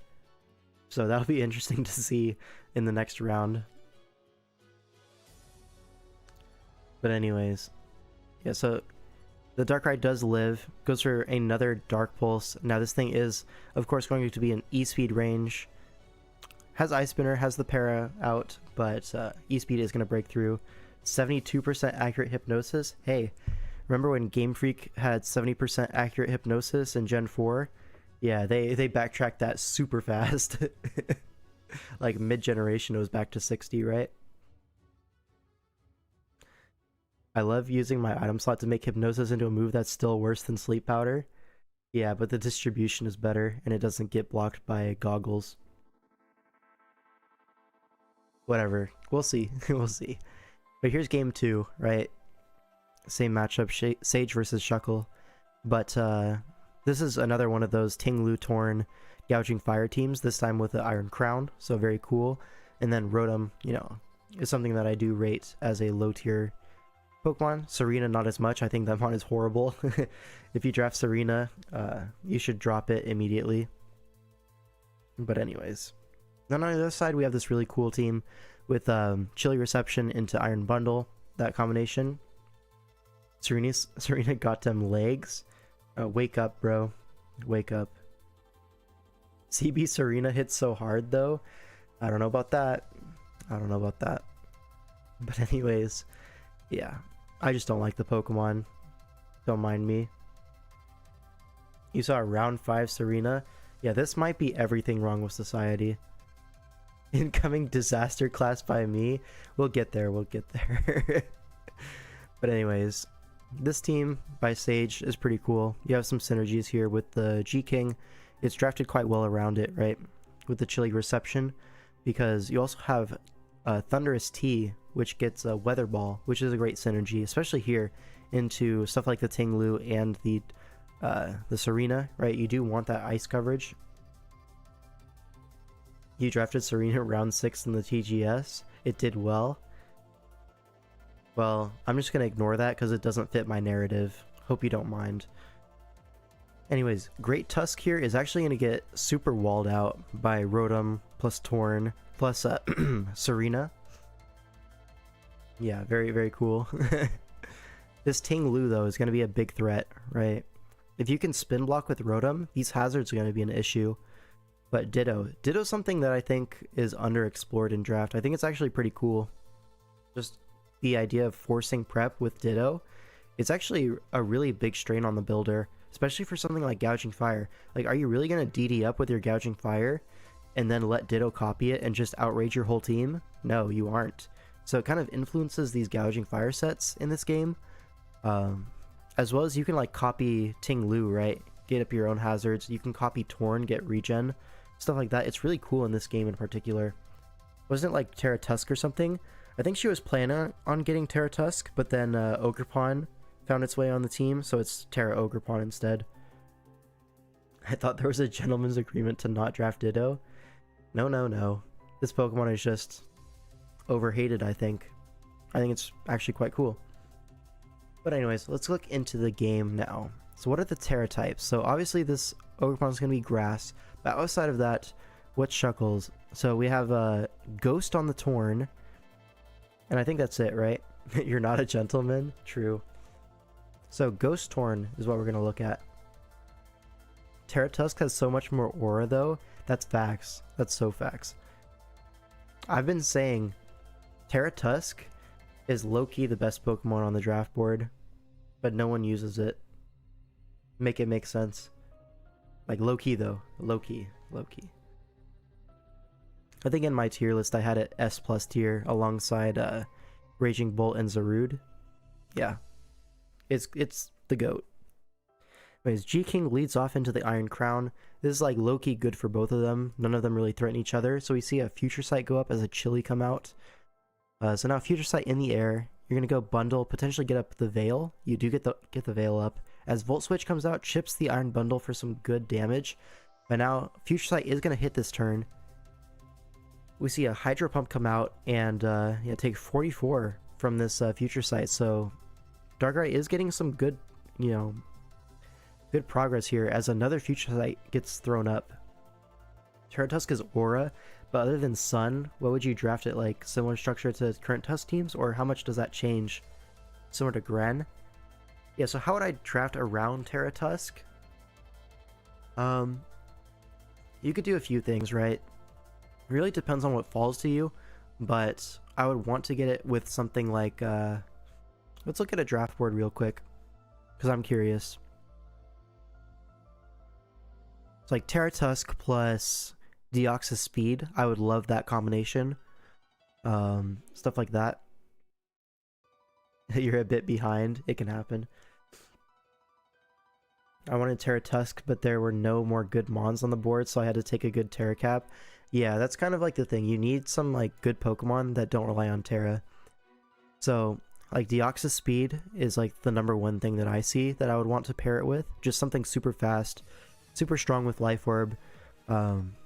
Just stuff like that. You could see it with a Palafin. That would be fair as well. Though Palafin has been starting to get drafted a little bit earlier. I guess it's round 3 in this, so you could have gotten it in this draft pool. For example, looks like PZZ has a Terratusk here. We might see that later on. With draft creation, Terratusk is fairly easy to build with. Yeah, I think for World Cup, I'll probably want to build around Terratusk or have someone on my team build around it because it's just so good, right? What else would I pair with it? Maybe a Zapdos could be fine. Influence those Terra Electrics, and then your Tusk is even better, right? That's a good combination that we've seen before. Maybe Latios. I think Latios is a good pairing with that as well. Get those screens, Healing Wish into, you know, like Rapid Spin Bulk Up or Booster Speed Bulk Up, something like that. Yeah, you get the idea. Alright, where was I? Here we are. Anyways, back to this game, right? Should I be running Life Orb Deoxys Speed every week? I think it's by far the best, most consistent set on Deoxys Speed. You don't want to run it like every week, but I think at least 70% of games I'm like, this is a Life Orb Deoxys matchup. You want to, but Odin doesn't seem on board. Well, tell Odin he's wrong. Just send him a link to the stream, timestamped, and tell him he's horrible, awful, terrible, all those things. Unless he drafts Terratusk, then he's epic, the GOAT, all those things. Anyways, a little bit of hyperbole never hurt anyone. You're making a Terratusk team for your DLWC team? Yeah, for sure. Tell him to like, while he's at it, yeah, like the stream. Like the stream. Alright, so let's what's the word? Get our bearings on this game, right? So Veil went up, we flip turn into Thundurus as another future site goes up. Okay. Terratusk is like a top 5 Terramon. I think it's top 3. But yeah, Nasty Plots as the Ting Lu comes in, and now Life Orb Grass Knot, right? If I remember correctly. Yeah, Life Orb plus 2 Grass Knot knocks out the Ting Lu in 1. When have you ever seen Ting Lu dead in 1? You had Modest Life Orb Grass Knot to kill Max Def Lu. Yeah, I think that's a really cool set. Yeah, you can really surprise Ting Lu with those like Life Orb Nasty Plot Grass Knots. Like, it's just so much damage from base 120 super effective attack. Yeah. Sources tell me Terra Hydrapple is a top 2 Terra Pokemon. Your sources are Yurdunk, and I don't like that. Anyways, Gouging Fire comes in, takes 94%. And Flare Blitz doesn't even knock it out. So it dies to Recoil. So Torn is going to be coming in. Now Ditto comes in on the Torn with Veil up. So Terra Blast is going to come out, and you're going to see a red card. So now Sage just stole the Torn. That's crazy, right? Like, Ditto is so under explored. Like, you could do cool stuff like this. Like, Sage just has like a 3 or 4 point Torn now with no item. Yeah, actually kidnapped. Yeah, exactly. So she gets a Nasty Plot Torn here, able to use this to potentially chip the Rotom. Unfortunately misses the Bleak Wind. And now a Taunt comes out, so can't Will-O-Wisp. Looks like this Rotom is not prepared for Torn, because like You're not facing a Torn, right? So it's probably like Shadow Ball, Will-O-Wisp, dual screens, right? You don't really need T-Bolt for anything on this. So you don't have T-Bolt for the Ditto that stole your Torn. That's super funny to me. Anyways, so this is going to get some good chip on what looks to be an AV crown. And you regen it all back, which is nice. So Future Sight again gets thrown up, and as Slowking comes in, T-waves the crown. Now, do you chili here? You do chili, but there's a Future Sight in the air that's going to hit this turn. So you go to Ditto to absorb that with, you absorb the Tachyon and the Future Sight with your Ditto. That's super cool. And now you can throw up your own Future Sight because you're not locked in on this Ditto. It's actually so cool how she's using Ditto this game. You keep Ditto's Terra type. Yeah. You're building around Ditto for World Cup officially. Yeah, this is like Ditto legacy game, low-key. Your new best friend. Yeah, it's very cool. Anyways, Future Sights both in the air. Gets paired on the Volt Switch, it seems. So now a taunt comes out. But this is AV, so probably just wanted to kill a turn. Now Future Sight is going to hit on both sides. But now what? You're just going to chili or what? Don't even chili, just go hard Ditto. Okay. Now Future Sight gets traded here as Volt Switch comes out.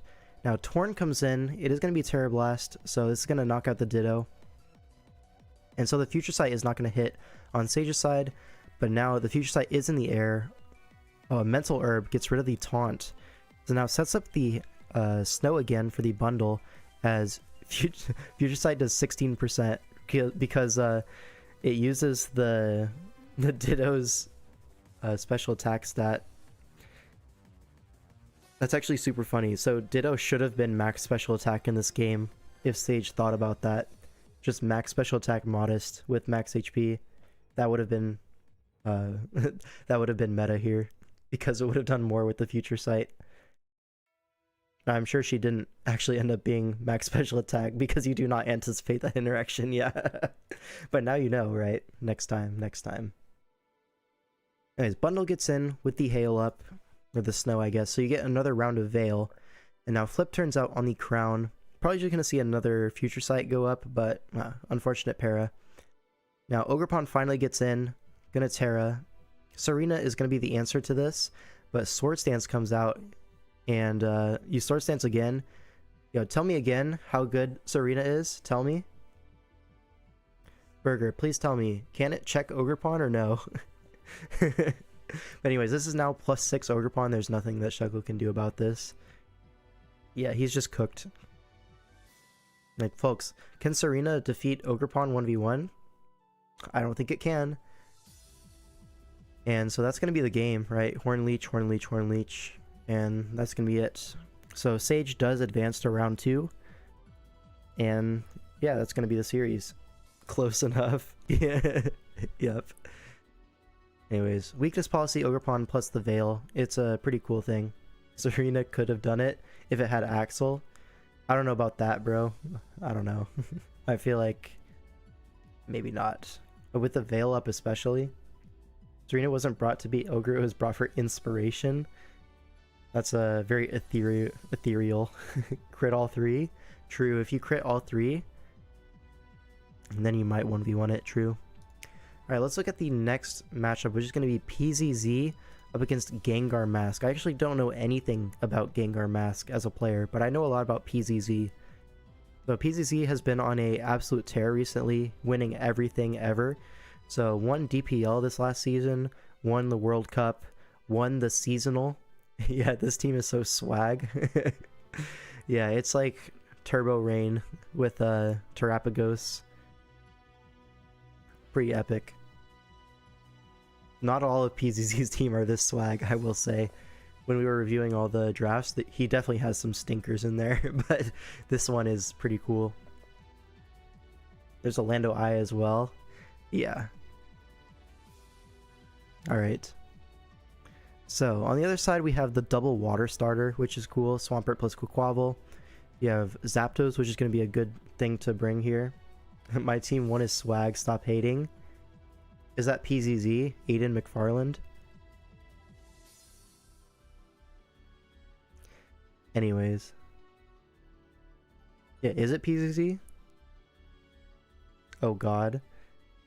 Are you on the other account? Did you not notice? Dogs to, yep. Can we get a reveal? Anyways, this is going to be a Terrazarude. And Deoxys Speed. Wrong account. It could happen to anyone. But anyways, Tinkaton, yeah, Terrazarude, Deoxys, even Quaquaval. These are all Pokemon that live. They're like alright, yeah. Terrazarude, I will say, is the GOAT. But the other Pokemon are like kind of, I don't know, people tend to have higher opinions of them than I do when it comes to Tinkaton, Quaquaval. I think both of them are like low-key kind of mid. They do fill a lot of roles on a team, but it's fine. You're gonna go to a regional anyways, so yeah. I mean, if it's just a name, who cares? Tinka's just very good roll compression. Quag's a noob killer. Yeah, I think so as well. Like, the roll compression is nice, but it just can't do everything in a game. Like, it can check one thing, but a lot of times when you have Tinkaton, it's there because the rest of your team doesn't fill those roles, and you're like, I need Tinkaton here, or else nothing else will stop, you know, whatever it is.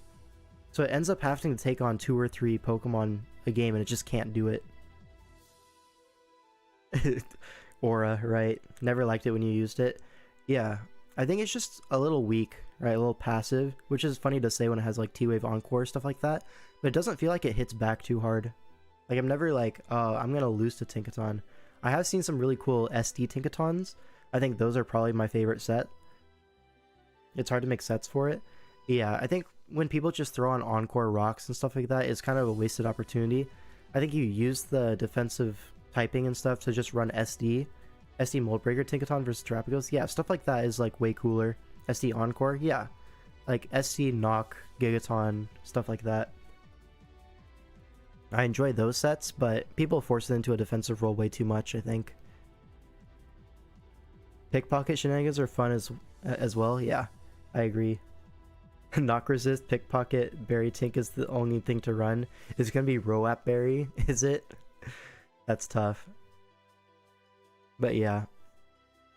Overall, what's the Zarude gonna be here? Probably some water resist Terra, right? Because it's against rain. So maybe it's gonna just be grass. That would make a lot of sense here. Anyways. Rain good. Not a lot of water resist outside of the Zarude and stuff. So the Zarude's actually Terra Ghost. So he wants to cover for the Terapagos, I guess. He's just scared of that. And on the other side, the Barraskewda is Terra Water, and the Raging Bolt is Terra Dragon. So just some stab Terras for PZZ's side. Grass into Overquill is pretty bad. Yeah, but like versus the other 5, it's good. So it's whatever. That's why I said it. Anyways, Zarude leads off into Terapagos. So are we just going to see a Terra Ghost turn 1? We are. And a knockoff comes out. But this is just going to get toxic, right? It's Leftovers, yeah. I know PZZ loves this set, so do I. Leftovers Toxic Terapagos. So, Zarude doesn't have Jungle Healing. It has SD, but doesn't have Jungle Healing. Into Rain it would make sense, right? You don't run Synth into this, but it might just be offensive lead. This is a really weird usage of Zarude, I think. You may have made a mistake with my decision of my Raging Bolt set. We'll get there when we get there. Alright, I'm so intrigued. Is Overquill a broken compliment for Rain coming in and threatening those bulky grasses? It might just be Poison Barb, by the way. Shout out to Poison Barb. Quaquaval is going to come in on this Liquidation. Okay, this is a weird Zarude set. I'm not really too sure about it. Looks like it's just offensive SD Knock lead, but it doesn't have Jungle Healing, it seems. So the Toxic is going to be a big deal. Flip turns out on this Overquill into Deoxys Speed. Probably just gonna have to E-speed this, right? So Terapagos is gonna come in and probably die to Superpower next turn, right? It's Life Orb Deoxys, as per usual. So Superpower, ooh, spikes up on the Overquill. That was not the turn PZZ was expecting. Just wanted to bait the -1 with Superpower, it seems. But now Barraskewda is gonna get in for this last Rain turn. Probably gonna see a Flip turn or a Liquidation, yeah. So Jaboka Berry on the Tinkaton steals the Protective Pads. Okay, sure. Now we Terra Water just to get this 2-hit KO. Okay, sure. Now we Flip turn on the Zapdos, risking a Static Para. Is that chip worth risking the static para? Low-key it might be, because nothing else really comes in on the Zapdos super comfortably. Yeah, Pelipper is gonna come in on a Hurricane and just get 2-hit KO'd. Iron Crown pivots out. On the discharge, we get parried. We do not. We have an eject button into Barraskewda. I think this is like the only good usage of eject button that I've seen recently. It's on these like hyper offensive rain builds and stuff like that, where you really do need that extra turn of momentum. So yeah, usually I see a lot of self-goobs with eject button, where they just don't get a chance to proc it when they want to, and then it comes to an end game and they're forced out and they can't actually check the thing that they want to check. It's so silly. But here, you get the Barraskewda turn, you get to just click Liquidation, knocks out the Quick Wobble, it's Rocky Helmet, sure. Eject button is cool against rain too. Is it? I feel like maybe, but in my mind, not really. I'd have to see an example to believe it. Fact being chipped here is awkward, yeah. No Terra Blast into Zap. I mean, I get it. You're already protective pads on the set, so you don't expect to get knocked off or anything like that. Like it got it got pickpocketed. Anyways, Terapagos is going to be the sack to this Deoxys speed. Iron Crown is going to come in. Does it live any hit from this? I guess it just doesn't have Shadow Ball, right? Tachyon's into Swampert. It looks to be Spadef. Maybe AV. Yeah, that looks AV for sure. Into Bolt, it makes sense. So now it's a Rude gets another free turn. Probably just gonna knock off here. Yeah, knocks off the crown. But now this allows the Pelipper to reset the weather for the end game. Just go Barraskewda. That's fine. You don't need the weather quite yet. So Liquidation is gonna knock out that Zarude. Now Deoxys comes in, threatening the E-Speed, as Pelipper is going to have to be the sack here. So Psycho Boost. I guess you don't need to E-Speed there because Rain's not up. So Psycho Boost is pretty fair there. Raging Bolt is going to come in. Threatens this out with the Thunderclap potential. Swampert is going to be the switch in, but makes a double to Barraskewda. And he's going to be rewarded with that with a KO on the Zapdos.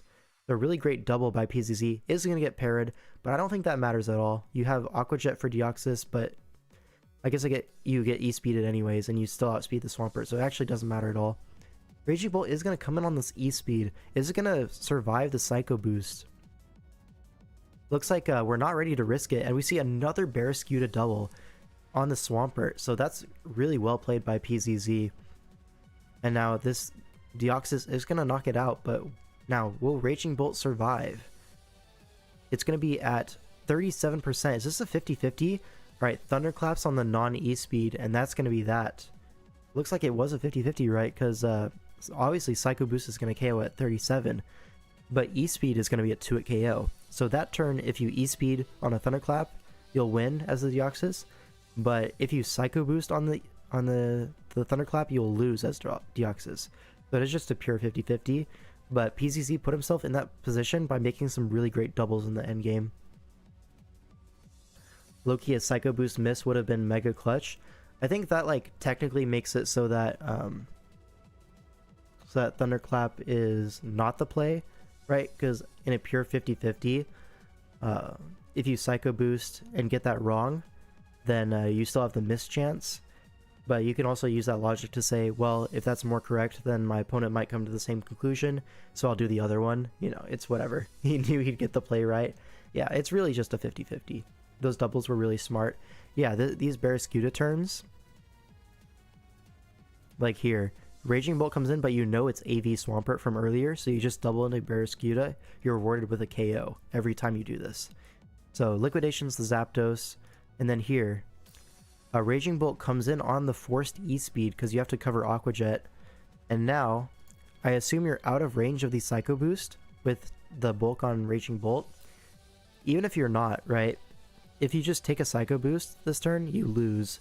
So you have to bank on Swampert wanting to come in here, and Gengar Mask not wanting to risk the Psycho Boost into Thunderclap because he doesn't have to quite yet. He does have the Swampert still in the back. So I guess it's like low-key a 50-50 here that Gengar Mask can like postpone, you know, by going Swampert. So I understand that. Yeah, so this double is really smart as well. Going Barraskewda, getting another KO. And then that puts you in the situation to have this pure 50-50 and then you win it. He's just in his head. Wonder if Clap was a roll? I doubt it. Was it booster speed? Was it? Oh, it is booster speed. I missed that. Interesting. I don't think it was a roll, because it looked to be just Life Orb offensive Deoxys, which is not a very bulky Pokemon. And Raging Bolt still has, like, what, base 125-ish special attack, whatever it is. It's a strong Pokemon. So 32% from Thunderclap, I can believe it. Alright, so PZ goes up 1-0 in this series. And now we're going to see this one. Why are we saying base 125? I pulled it out of my ass. I have no idea what it actually is. I just know he's strong. What is it? Bro, this booster speed, it hits like a wet noodle. Yeah, it's still strong, bro. 43 men. What is this spread by Burger? 96 special attack with a minus nature? Surely that cannot be correct, right? But even with minus bev, it's a big difference. This upcoming game isn't going to help the Terratusk agenda, by the way. Oh no. It was just to get it. Okay, whatever. Whatever, man. That's why the set's so Mickey Mouse.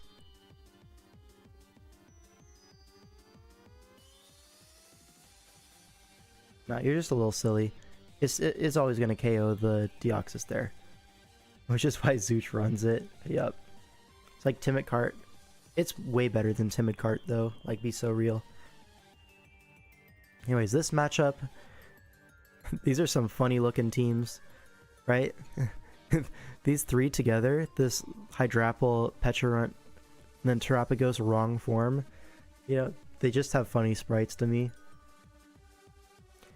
You've seen a ton of Terratusk. What's made it so hype lately? I just think it's the GOAT. Nothing more than that. I just rate it highly, personally speaking. God Infernape, yup. We are actually monkeying around at the moment. Alright, so we have this, like, Meowscarada Raging Bolt, and then, like, some weird, more offensive pieces. Like, this is just pure offense by Gengar Mask. It's very colorful, too. But Infernape, Palafin, Excadrill, and then, like, you have, what, Enamorous as your defensive mon. Like, it can take a hit, agility up, weakness policy, and KO something back, I guess. But other than that, you're just hitting things, right? You're just hitting things hard and hoping you come out on top. So this team's gonna be super weak to, like, setup Pokemon. Like this, Roaring Moon. Like this Terapagos. Yeah, even like Rapid Spin Tusk, like what are you supposed to do versus a Tusk that's like boosting its speed and stuff like that? Especially since it's Terra here. Meowscarada can't just like Leaf Storm it. Nice colors, yeah. Green, red, blue, yellow, pink. Yup. Very nice. Anyways, on the other side, yeah, I think you really just want to have Iron Head on your Roaring Moon, and then it'll just kill everything, right?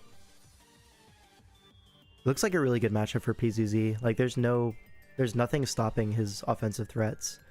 Whereas on the other side, you have to worry about stuff like Pecharunt. You have to worry about Great Tusk. You have to worry about Hydrapple, checking all your stuff, Jirachi. Without Moon, PZZ's colors would be cooked. Yeah, Moon is just so photogenic that it brings it back. You know what I mean? Like, this team is so ugly, and then you have Roaring Moon just carrying. I get it, bro. Imagine he got sniped on the Roaring Moon. That would be such an ugly draft. Hydrapple is good, but it's ugly. The sprite is not good. Anyways, let's look at the game. So this is going to be Terra Ghost on the Raging Bolts. And then on the other side, it's Terra Fire on the Great Tusk. Makes sense into Enamorous plus Meowscarada plus Infernape. So all of these things, but it is going to be weak to the Jet Punch, which is not something that you quite like. What's the interaction between Mold Breaker and Terra Shell? Mold Breaker goes through Terra Shell. It's just like it doesn't have the ability. You fear Hydrapple loses aura every time Yurdak vouches for it? Yeah, that's kind of tough. Fire Tusk helps with G-Weeze that was benched, by the way. That makes sense as well, right? But anyway, so Tusk leads off against Raging Bolt. It's proto attack, so just gonna stay in and headlong and what, die to Draco? Yeah, we're just gonna die to Draco. That was super awesome. Love to see it. Do we have another Terra captain here, or is it just Tusk? It looks like it's Terra Fairy Hydrapple. Who crits? That crit did not matter, bro. Anyways, so it looks like we are going to see some Terra Hydrapple this game with Terra Fairy. Anyways, Roaring Moon comes out. Gonna just go for a knockoff, I assume. Goes for a U-turn. Same thing. A Terrapagos comes in on these Enamorous, so it's a turtle versus turtle matchup. Excadrill gonna come in on this turtle. Now a Toxic comes out. Like I said, PZZ loves this Toxic Terrapagos, but now we X-Scizor. Kind of an over-prediction trying to catch the Hydrapple, but Terrapagos is just gonna body press. It looks to be max physically defensive. It goes for a Terra Starstorm, not going to KO the Excadrill. Probably going to be AV Excadrill, right? 20 is not a lot. So he just expected it to kill and it didn't. So going to have to take another Earthquake for that. 17? You'd think it was Terra Shell. True, true. Anyways, Infernape comes in, going to knock out this Terrapagos. Reveals its physical now, so Petrarant potentially can come in on it next time, but Life Orb, you know, it could be Overheat as well mixed. That would make a lot of sense as well. So Hydrapple, we do see the Overheat, like I was saying. But now what? We're going to see a Terra Blast knock out the Infernape, and you're going to have regen, so this thing is not dead yet.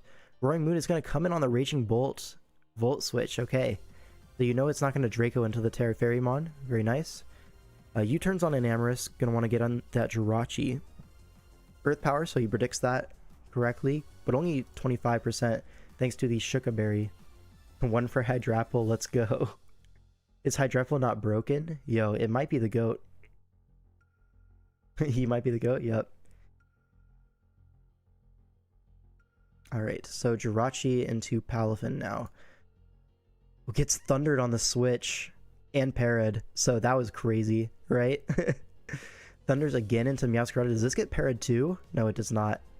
So Petrarant is going to be the switch into Meowscarada. Do we see Colberberry? We do see Colberberry, so it is going to take 25. That's actually super funny. But now Palafin's going to come in on Malignant Chain and freaking die. So yeah, maybe the Palafin could have been played a little bit better. All I'm going to say. Now Enamorous comes in, gets Parting Shotted into Jirachi as a Healing Wish comes out. So you're going to want to bring back this Raging Bolt. Now can Bolt do this? Dodges a Thunder, so that's a good start. Terra Blast is going to knock out this Jirachi. But now Roaring Moon is going to come in and just go for knock.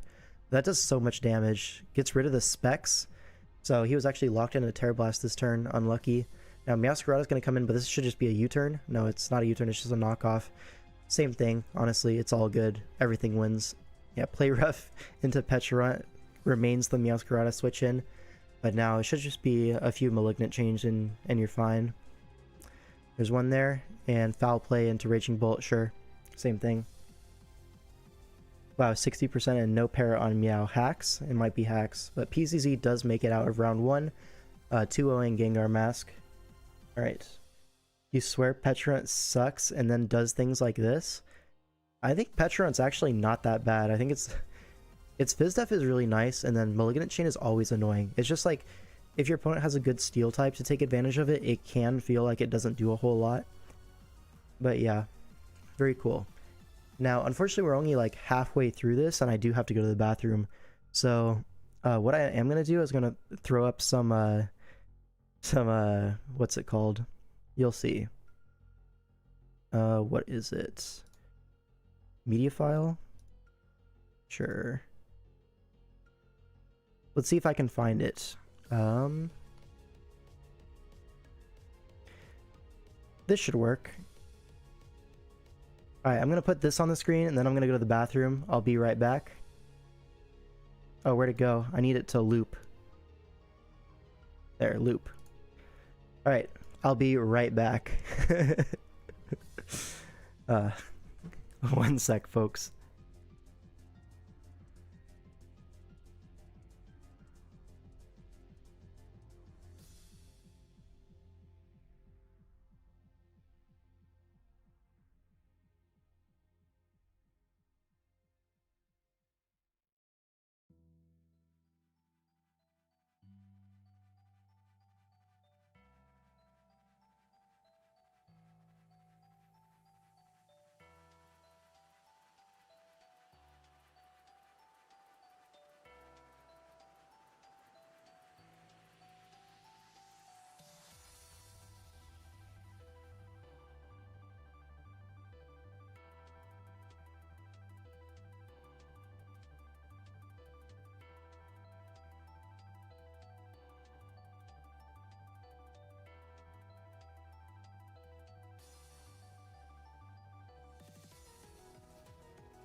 Alright, we're so back. We're so back. Okay. I can hide that finally. I'm sorry. I'm sorry. I'm sorry. It must be done. It's gone now. Anyways, did you take Jirachi or Latios? I think Latios is a little bit better overall, but it's team dependent, of course.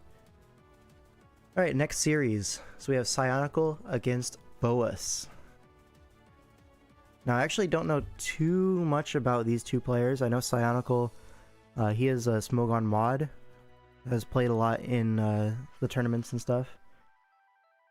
And then Boas, I actually don't know too much about him, so you guys might have to fill me in. Is he a legend of the sport? I see all caps. Boas, let's go. So, yep. Love this dude's YouTube, it's so cool. Oh, is this the guy, did Zazo show me a video of Boas? I think he did. Is he like the weird cooking stuff? Is he the guy who did that? Okay, then yeah, I know a little bit about who he is. Boas manually calculates damage rolls with the formula. Okay. Yeah, you only watch weird cooking on this channel? True. But anyways, let's look at this this matchup here. So we see another Terra Zarude, and on the other side we see a Terra Boulder with Iron Valiant. So Terra Boulder is something I think is really underutilized, some might say. I think it's kind of started to become a little bit more popular recently, but I think it's really, really good. I think it might be close to ban worthy. I know in DPL we had it banned, right? Didn't we ban Iron Boulder? I think we did. Anyways, yeah, my opinion on this thing is very high.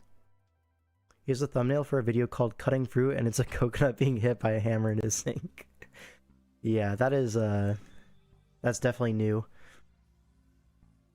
But anyways, we have Ting Lu plus Valiant. I think is a really strong combination, right? Valiant is something that really appreciates Hazard Chip more than other Pokemon in particular.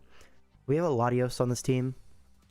So Latios, I think it's just like Latios, but less versatile this gen. But it's still a good Pokemon, I think. It can do, like, some good damage. What else? Tentacruel, everything wrong with Society. Not great here.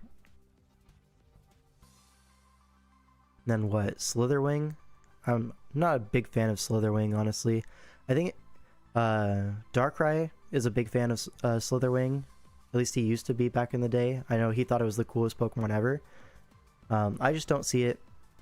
I think it's Buzzwole, but worse. Low-key. And I don't really like using Buzzwole myself either. So, whatever. It's a cool team overall. I really like the top 3 or 4. Like, together, I think they look really cool. Then on the other side, we have this Zarude Deoxys Speed. Another pairing, right? And then Tinkaton, Rotom Wash, Donphan, kind of like the defensive trio, and then Cinderace for like hazard control. Because Donphan doesn't really always want to spin. Like, not gonna lie, if you can prevent your Donphan from being forced into spin, it's a really nice thing for it to do, right? Buzzwole can't click Stun Spore and Wisp. Yeah, but Buzzwole also kills things, and Slitherwing does not. Anyways, so some pretty cool drafts here. In the actual matchup itself, who do I think has the advantage? I mean, there's never a team that Terra Zarude can't beat, so there is that to worry about. The speed tier on Zarude does look pretty nice. Is it? You kind of get encored by Valiant, potentially. I have to deal with Latios, and then Iron Boulder is not really too big of an issue for you. But like, you do need coverage for the Ting Lu in some kind. You can't just be mono knock in this game, especially Valiant Ting Lu. Like, you can't do that. You need 2 attacks at least, which really limits your your utility options in this game.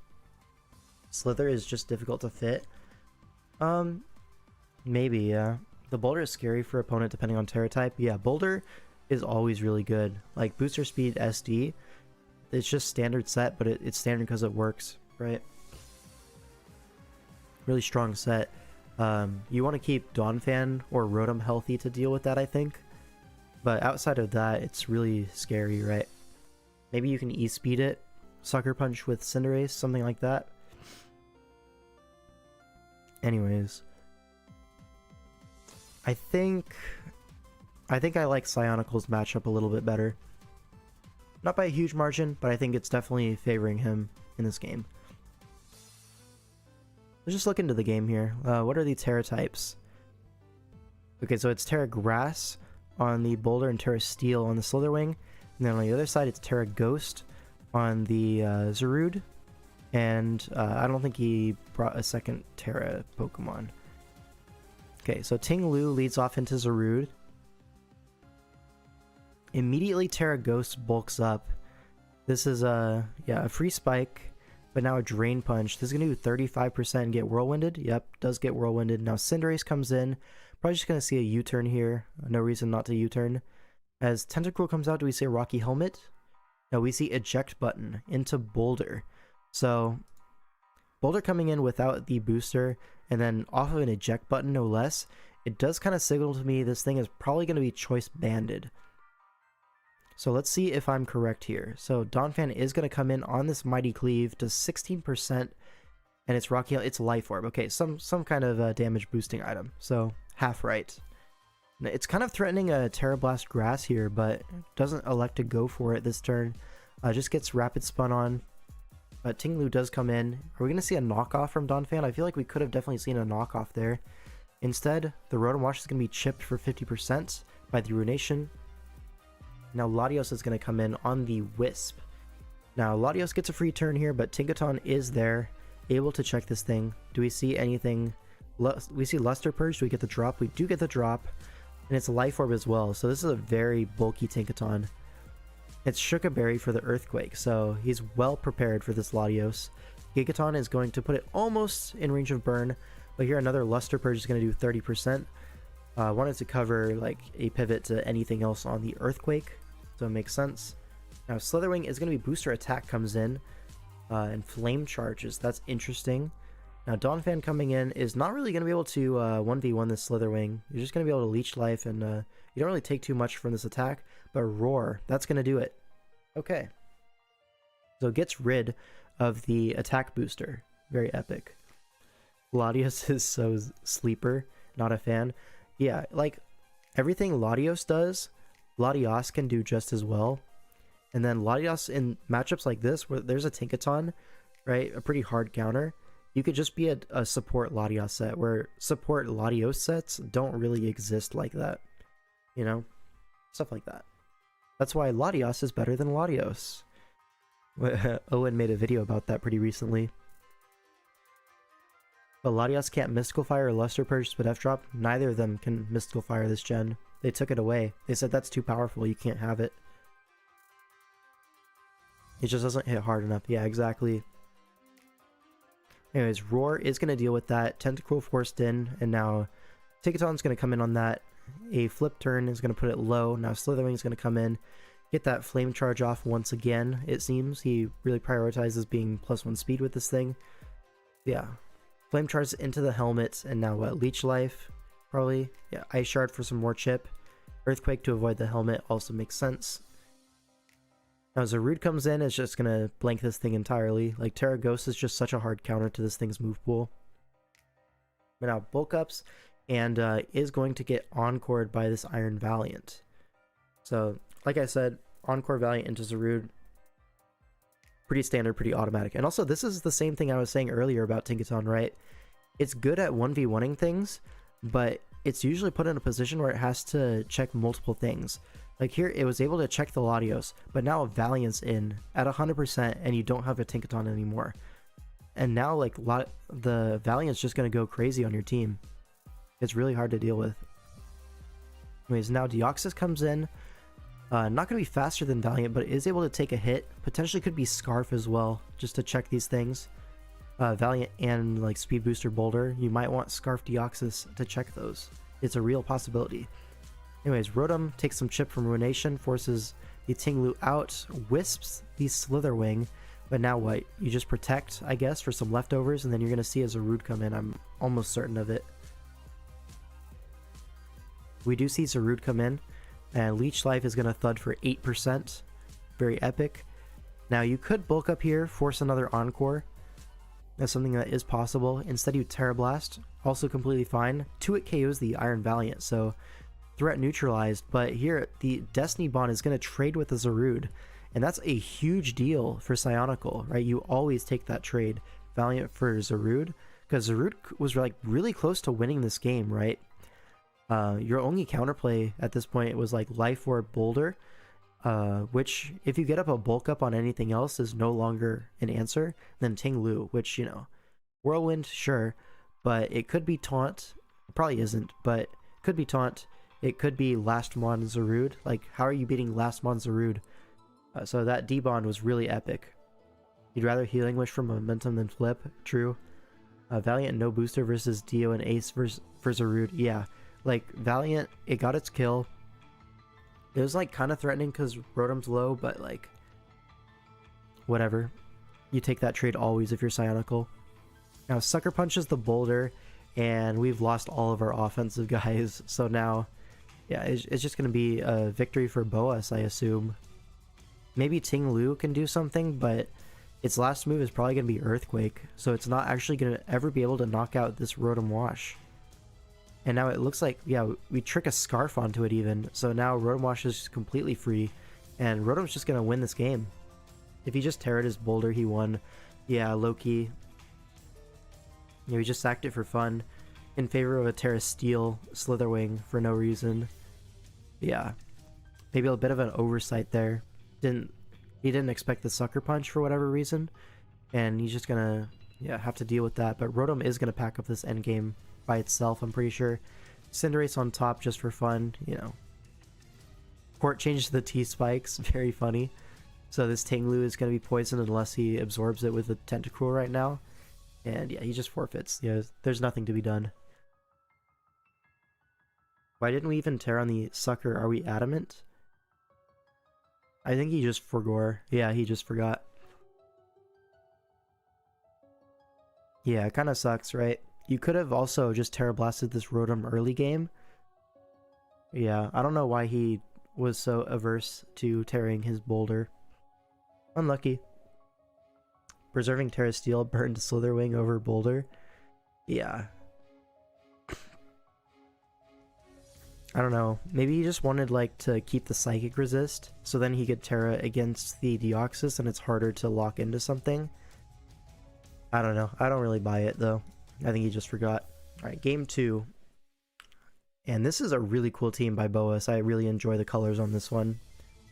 Like, in terms of colors, I don't think it gets much better than this. Let's be perfectly honest with each other.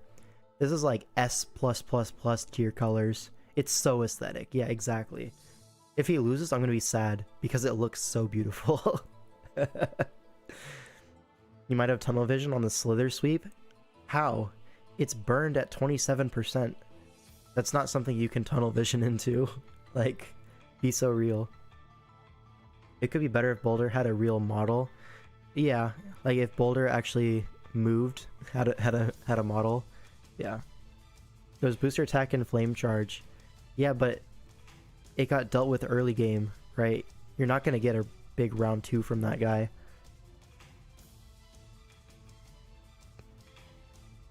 Could have Terra Blasted the Dawn Fan, yeah.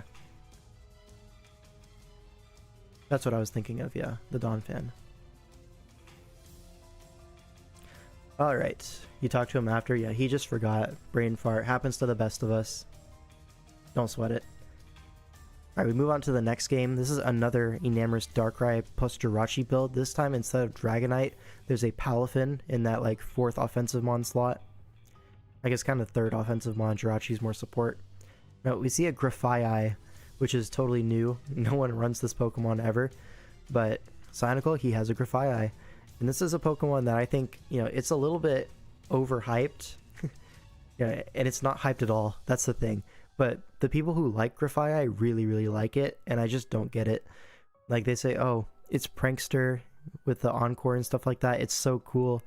at like preventing setup and stuff like that, and then you can be unburdened with like whatever item, and then acrobatics with like Terra flying, and like who's tearing their Grafii? I don't know. I'm just arguing with nobody at this point. But anyways, Volbeat better, so true. He was gonna get a second Grafii, but he graciously let me get it instead. What a nice guy. Anyways, this is a really cool top 4. Gliscor, I've been actually quite high on recently. I think it's pretty cool. But I gotta root for Boas here. That draft is just way too aura, you know? But anyways, the matchup in particular, I could see a Life Orb Valiant do really, really, really well versus this team. Life Orb CC is going to knock out the Jirachi in 2 hits. So outside of that, there's not a whole lot that wants to check this Valiant. So that's going to be threat number 1. And then spamming spikes, there's no removal, right? So Hisuian Samurott, this is like a great matchup for him. You love to see no removal when you're running Samurott. Then Lando T, not a big deal in this matchup, honestly. Probably just going to be rocks and maybe Spadef, Citrus or something. Checks the Enamorous one time, maybe something like that. Or maybe like a SD Stone Edge, trying to 1v1 a Gliscor, which won't work because it'll have Ice Fang. Yeah, whatever. Lando's just a rocks Pokemon here, it seems. Anyways, Scizor. Scizor looks pretty good, right? Only Bullet Punch resist is Palafin and Jirachi. That being said, Gliscor also is low-key a resist. Yeah, so low-key Gliscor might be the way that Cyanocle can get back in this game. It looks kind of hard to 1v1 outside of like, you know, a Scarf Samurott or you know, Life Orb Valiant Moonblast, you know, doing a lot of damage. The other 4 Pokemon it kind of puts in a locker. Not very nicely either. It just kind of ruins them. Gotta play more 8mon. These teams are so sick. Yeah, these are some really awesome teams. Like, the drafting was like pretty high quality overall in this tournament. I say that having a video or a stream where I just roasted most of them. But yeah, I think 8mon is definitely my preferred format. I've played a lot of 8mon. I played a lot of 11mon. I love the dynamic of 8mon. Something that I really hate is prepping for something that doesn't come. I just hate that for some reason. I'm just like, why do I bother? And that's something that comes up a lot less in 8mon. So I only had 1 team tour so far. Yeah, but also like you can enter the individual tournaments that happen all the time. That's what the people in this tournament played in to qualify for this. It's just the circuit tournaments. Whoa, I have such cool tech for Xmon. Oh, he didn't bring it because he has 11 Pokemon. Like, yeah. I get it though. I get it. Anyways. Who actually has matchup though? Because I feel like Valiant is so strong here, but also Gliscor kind of puts most of this team in a locker. So I can't really tell. I think it's more of an even matchup. We'll have to see about the sets. Oh, sick. I'll probably get Body Ball. I'll try it. Yeah, people of all skill levels are in those tournaments. It's a great place to learn. So yeah, get your feet wet in the tournament scene. It's very fun. Anyways, let's look at the Terra types. So it looks like we have Terra Water on the Enamorous and Terra Steel on the Grafii. Then on the other side, we have Terra Water Boulder and Terra Fairy on the Sinistra. Pretty reasonable, right? Terra Water on the Boulder does 1v1 the Gliscor. So, yeah. You like 8mon because I hate losing to a set I didn't prep for, the other way around. Yeah, that's also fair. Yeah, it's more concentrated, the prep. So you end up seeing cooler techs that actually hit, and then you also see like not a lot of like lead 6-0s, right? Because I've seen some lead 6-0s in 11mon drafts because people just overlook a certain Pokemon and they just freaking lose. The specific prep you can make work in 8mon, yeah, exactly. It's so cool. Like the coolest sets are always in 8mon. Maybe not always, but a lot of times they're much easier to actually get into the game and justify them. No leads. Okay, Terra Dragonite is totally different. You don't even try to use that as a equivalency. You always get to feel smart or lose to something very cool. Yeah, exactly. It's just a cool format. I enjoy it quite a lot. The Enamorus leads off into Scizor. We're going to see a Terra Water immediately. No, we're not. We're actually EV'd for Bullet Punch, it seems. And we sack most of our Enamorus. So I can't say I'm a big fan of that turn 1. I probably just expected a U-turn because you do have a Gliscor, a Jirachi, and all that. But Boas makes the straightforward Bullet Punch play and is rewarded by it. Just attacks what's in front of you. SD Scizor plus 2 Bullet Punch only does 37% to Gliscor. Yeah. This thing is too powerful. But now, Dual Wing Beat isn't going to quite 2-hit KO this. It's Mental Herb. I missed that. He goes Terra Water, so he thought Bullet Punch wasn't happening. Yeah, but Boas, he has so much ore, he just attacked what's in front of him. Nothing is too advanced for this guy. Alright, Protect Gliscor is going to get out of range of this Bullet Punch. And now you Dual Wing Beat again. A critical hit, but it is going to survive. And now something's going to have to die to this Bullet Punch, right? Looks like it is going to be Grafaiai, the GOAT. It's Rocky Helmet. Great use of Grafaiai. I love that Pokemon. It's so freaking good. Anyways, T-Spike is up, and that's going to be a big issue for Boas. Misses the Cecil's Edge. That's really tough into the Jirachi. You would have loved to get that chip and the Spike Up. But now Darkrai is going to come in. Gets that Spike Up. I don't know why we went Jirachi on Samurott. It's Life Orb too. That would have done so much damage. But now you only get 1 Spike Up and some chip on Darkrai. That's really sad, honestly. Clicking the Dual Wing Beat move is so ugly. It could happen. Alright, Landorus comes in to check the Darkrai, screaming, hey, I'm Scarf Landorus. Respect it. Now, Boulder is going to come in, get the booster speed. Now, Gliscor can protect for some chip. Boas is going to predict the protect, go for an SD, but a taunt comes out. It doesn't have Earthquake. Oh no, so it's just a free SD. And now you Mighty Cleave for 36 on Jirachi. That's a 2-hit KO. Now what? You're going to chip this thing, and then, yeah, it's going to Terra Water. So you don't really have much threat with the Jet Punch. So Darkrai comes in. Is it Scarf Darkrai? It is Scarf Darkrai with Foul Play. That's going to be a great counter for this Iron Boulder. Anyways, now Landorus comes in. It's going to U-turn. Gliscor comes in, but now Valiant gets a free turn. And Jirachi's already chipped. So Moonblast does look like it's going to be a free KO. Icy Wind. Alright, same thing. Yeah. And now what? Palafin comes in. Threatens a Jet Punch. Does not go for Jet Punch. Goes for Bulk Up as Moonblast comes out. So it looks like it's Max Spadef Palafin. That did nothing. Knocks off the boots here. Interesting. But Ice Punch is going to knock out the Valiant. And now what? Sinistra's going to come in. Machagacha. As Jirachi comes in on a Shadow Ball. Whoa. What a play. What a play. That was crazy. That was crazy, no?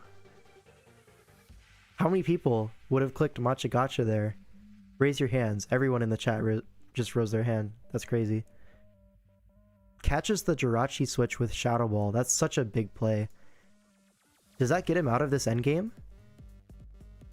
Because Scarf Ice Beam from Darkrai is still there as a threat, right? Oh, this is going to be so close. Oh no, it dies to Spike, right. Yeah, it dies to Spike. So, forget that. Yeah, just goes hard. Jirachi trying to predict the Machagacha. Wants to save the sack, I guess, for a Lando lock-in. Yeah, because you might need the Lando... You need the Lando sack. Because otherwise, Earthquake versus Jirachi is just going to kill everything. And you lose the game.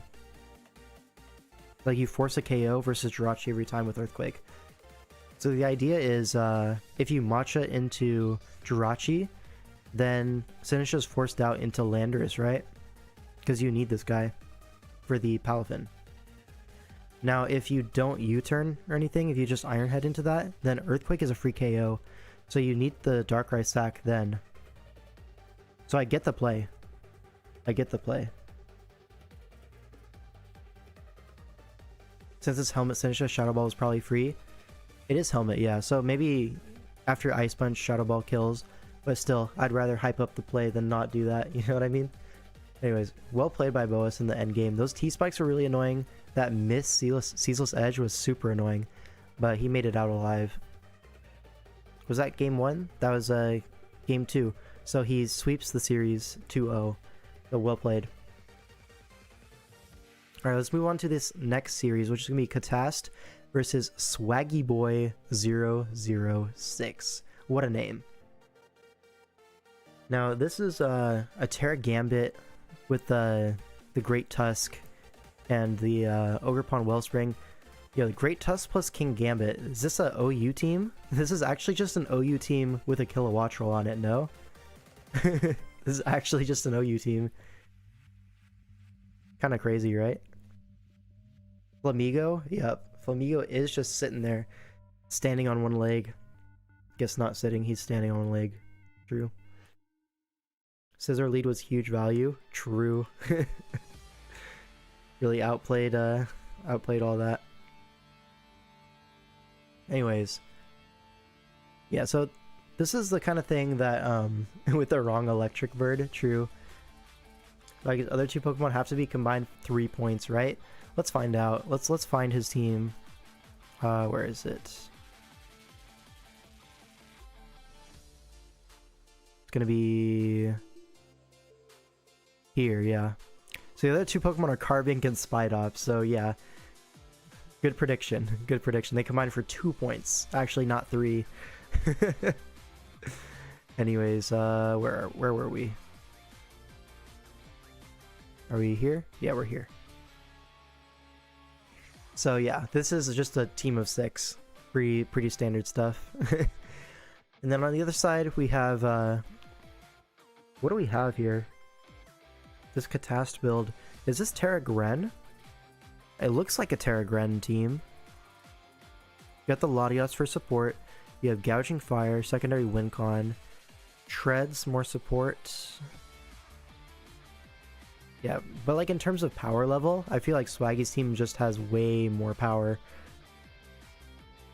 Like this is the sort of team that you'd see early gen, right? With the late round King Gambit. Terra Gren and Flamigo probably. Maybe. Like remember DPL Season 7 when people were getting like Gambit round 4 and stuff like that? One of Gambit or Wellspring isn't Terra though. I think it was the Wellspring that wasn't Terra, right? Yeah, the Wellspring is not Terra. It's Gambit and Kilowattrel. So that's going to be interesting. Flamigo looking kind of strong with the CB. I mean, yeah, but there is a G-King, so you do have to get the turns right. I guess you just Brave Bird, right? Treat it as like a Galarian Zapdos kind of thing. Yeah, I don't know. We'll have to see. But yeah, overall, I think the matchup definitely goes to Swaggy Boy. Alright, you have to deal with King Gambit and the Great Tusk. That's going to be a tough ask, right? Because it looks like everything that switches in on the Great Tusk is just Gambit food with like Terra Fairy or something like that. I think Fairy makes a lot of sense, right? Anyways, let's look at the preview. It's actually Terra Dark on the King Gambit. Interesting. I kind of get it, because +2 Sucker Punch into Gren is actually a KO if you Terra Dark with like any amount of Fall-In boost. Then on the other side, it looks like the Terra is going to be flying on Flamigo and Dark on the Gren. I'm just assuming it's Terra Gren, right? Yeah, because if you just go for the default Terra, it'll be Water, because it's the primary typing, so it is Terra Dark Gren, using context clues. Alright, Latios lead against Ogerpon. Takes the U-turn. Is this like physically defensive Latios? 30% into Slowking. Is Eject Pack, okay. So, Gouging Fire comes in, gets a free turn. Great Tusk is going to be the answer into Raging Fury. Is that Choice Banded into physically defensive Tusk? It might be.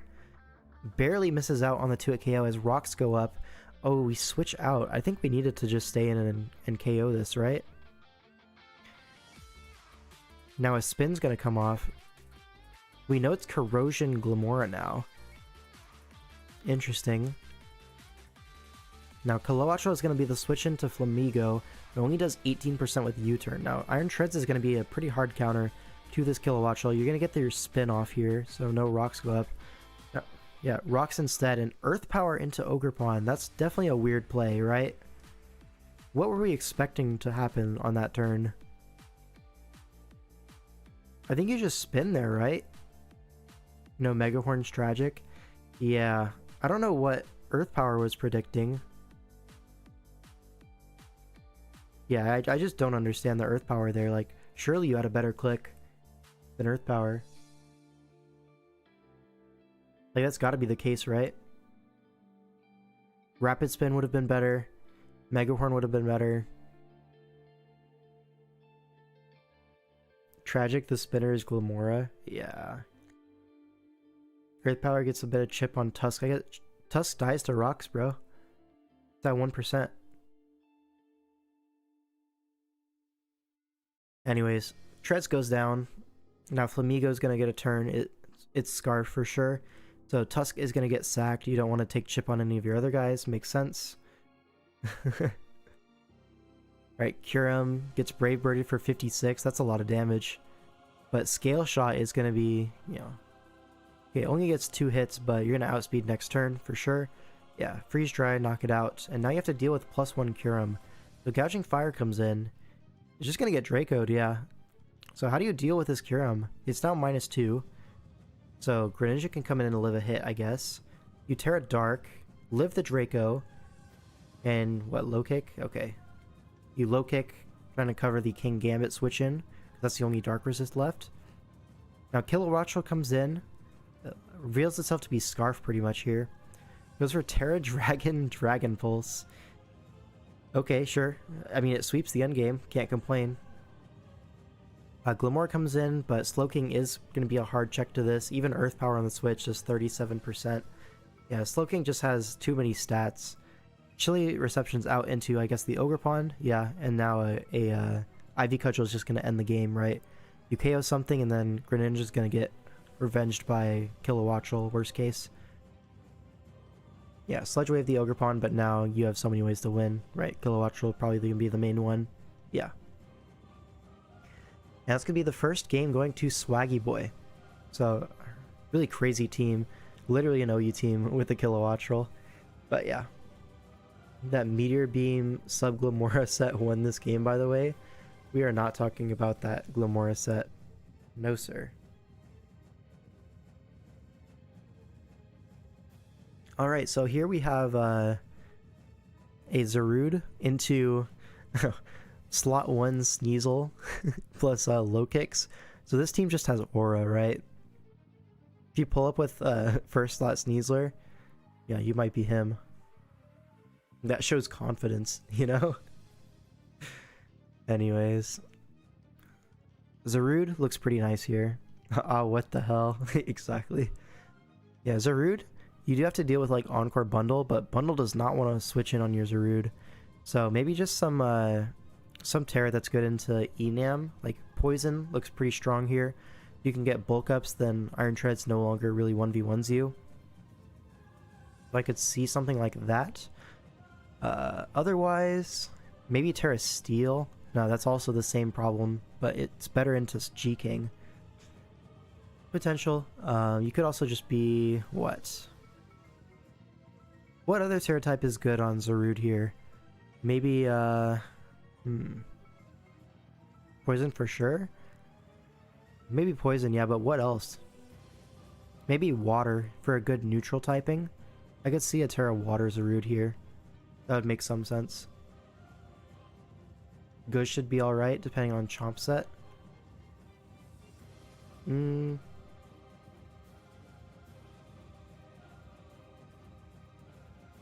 Maybe Ghost? Ghost resists the low kicks? Yeah, but like Ghost defensively is the same as Water, but worse. I feel like I'd just be Water here with like a bulk up. I don't know. I'd have to look at it a little bit more closely to come to a full conclusion, but yeah. Some kind of defensive Terra. CB/Scarf Dark. Interesting idea. You can kind of come in on G-King, threaten a really powerful knockoff. That could also make some sense here if you were going for a more offensive Zarude set. Yeah, I could see it. Steel looks fine too. Yeah, it's like Steel, Poison, Water, I think are the main defensive typings here. Anyways, Garchomp. There is an Enamorous, which is kind of a bummer for your dual stab, but you obviously get coverage for that. So probably going to be like 3 attacks. either SD or a hazard. I don't see Tank Chomp coming here. There's no real reason outside of low kicks, but you have a Galarian Wheezing, so that shuts off Tinted Lens, and you're just going to be able to hard wall that low kick. So definitely don't need Tank Chomp here. Latios though, Latios looks pretty strong, right? There's just a G-King though. G-King can kind of like switch on Latios forever, but maybe you can trick that thing. Maybe you can set up screens in its face, and then G-King gets taken advantage of by Jungle Healing Zarude, for example. Or even the Iron Crown, right? Stuff like that. I'm just going to go into the game. I'm getting a little bored of this. So it is Terra Ghost Zarude. So it looks like you were right and I was wrong. And then on the other side, it's Terra Stellar on the Enamorus. So, and then Terra Fight on the Sneasel. No, it's a Terra Bug on the low kicks, right? Surely that's the Terra, the low kicks. Anyways, Deoxys leads off into Bundle. Now Slowking comes in on Rocks. Now a knockoff gets rid of the Culver Berry.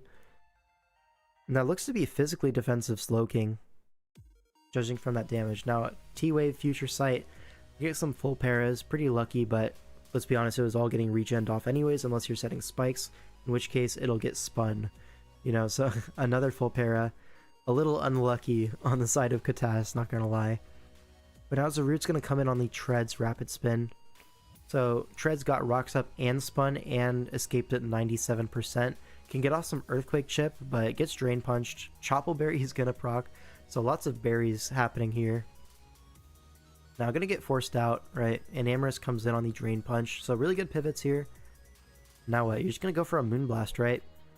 Always gonna be some good value. Go for Stellar Blast, also perfectly fine. But Iron Crown looks to be like Spadef AV. That took no damage. Iron Tread's going to pivot it on the Volt Switch. Now Bundle is going to double in on the Deoxys. A lot happening in Swaggy Boy's favor. He's playing this quite well. And getting a little lucky with the full pairs, but he's playing well. Right, Ice Beam into the Crown, even more unrecoverable chip. Now Slowking is going to blank this thing for all time. You're just going to get a Chilly Reception here for sure.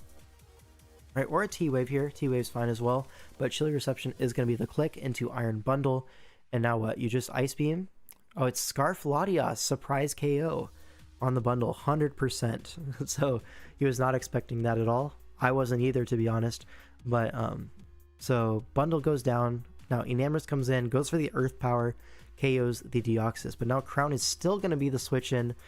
Does live the Earth Power. Goes for Volt Switch into Treads. So great switches by Swaggy Boy once again. Gets some momentum back in his court. Ice Spinners the Garchomp. He's playing so well right now. He's catching every turn. And Earthquakes the Garchomp avoids that rough skin. But yeah, now Zarude wants to come in, but Sneasel dash Hisui is going to be the switch in, I guess.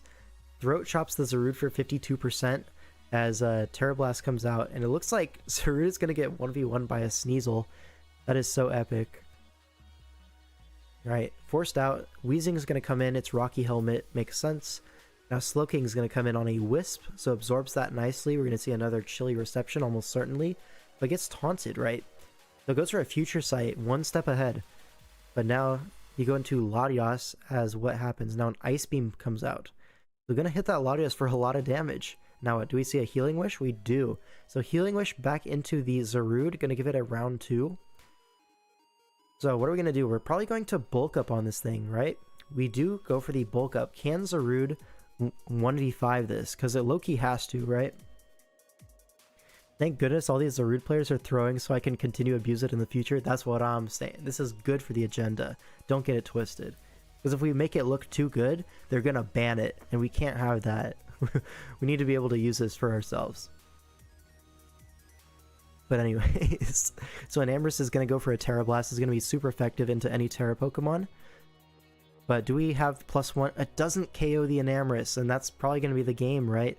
You're never really going to get that Zarude back in a position where it's going to be able to win. And Enamorus low-key might sweep this. It's the neutralizing gas. It drops the special attack back to neutral.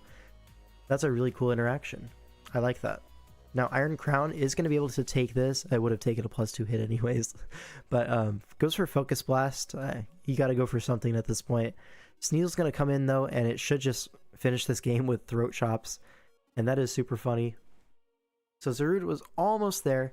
If it KO'd the Enamorus, it probably would have low-key won the game. Right? I guess it wouldn't have won because it would have been in Throat Chop range anyways, right? So maybe he was cooked anyway. Anyway, Swaggy Boy takes this set 2-0, and Katas goes down. Alright, next series we have Gorex versus Dougal. Slot 1 for a reason? Yup. Actually, slot 1 for a reason. Alright. So let's look at this game now. This looks like a VGC team, no? From Dougal? Low-key, this is a VGC team. You have the Sneasel, the Sneasler, you have the Goldango, you have the Regidrago, you have the wrong Torn for a VGC team, but you also have Rillaboom. Like, this is a VGC team for sure, right? Like, low-key, though. Low-key. Like, I'm pretty sure you could pull up to a regional with this, change the Torn form, and you'd be fine, right? Like, would that not go hard? Anyways, there's some cool synergies on this, right? The terrain plus Unburdened Sneasler. And then if there are fairies to check the Regidraco, you have like Goldango, one of the best fairy counters ever.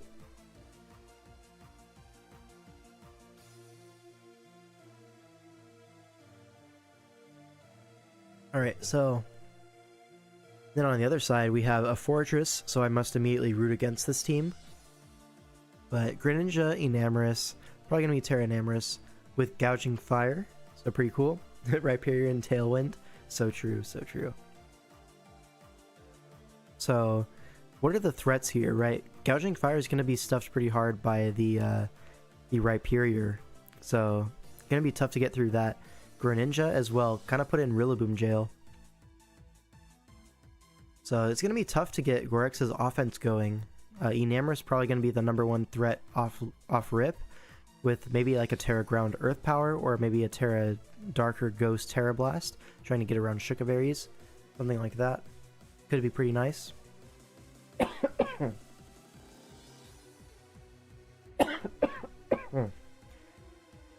Excuse me. But anyways, this Glimmora, not really too big of a fan of Glimmora this matchup overall, just because there is a Goldango. That being said, if you're able to get through the Goldango by using your Enamorus to weaken it, then that could open up an offensive Glimmora, like Rock Polish Meteor Beam, for example, does look pretty strong here. Or just like Scarf, right? Those are the two sets that I really think are good on Glimmora. I don't really enjoy Hazard Stack sets too much these days. Like, sometimes if your opponent doesn't have removal, then it's fine, and it looks like Dougal doesn't have removal, or he left it at home. So maybe you could run Hazard Stack on Glimmora, but in general I think the offensive sets are actually quite good. But yeah, you just need to chip the Goldango, I think. Yeah, and then Fortress, I guess it's a Sneasler counter. It's a Rillaboom counter. But that's pretty much it. It'll die horribly to everything else. Then Golurk has some swag, not gonna lie. It's there for the Sneasler. And it can probably low-key check the Rhyperior, but it is pretty low-key. Right, and then on the other side, the main threat is probably going to be this Torn. This Torn looks really, really cool. You really like the Valley Glimmora set, gets to Toxic the Steels and poison that would otherwise be immune to its T-Spikes. That's so true. Corrosion Glimmora is probably its best set overall. I really enjoy Toxic, Spiky Shield, Sub, and I don't know, maybe Meteor Beam last. Just get that 2 turns off. Yeah. Anyways, enough trolling. Maybe Regidrago with like DD Ironhead. I could see that low-key putting in some work, right? Does it get fire coverage? I think it... Does it? I think it does. Does it get like Temper Flare or something like that? I feel like it has to get something, right? Fire Fang, even? I'm pretty sure it gets Fire Fang at the very least for the Fortress.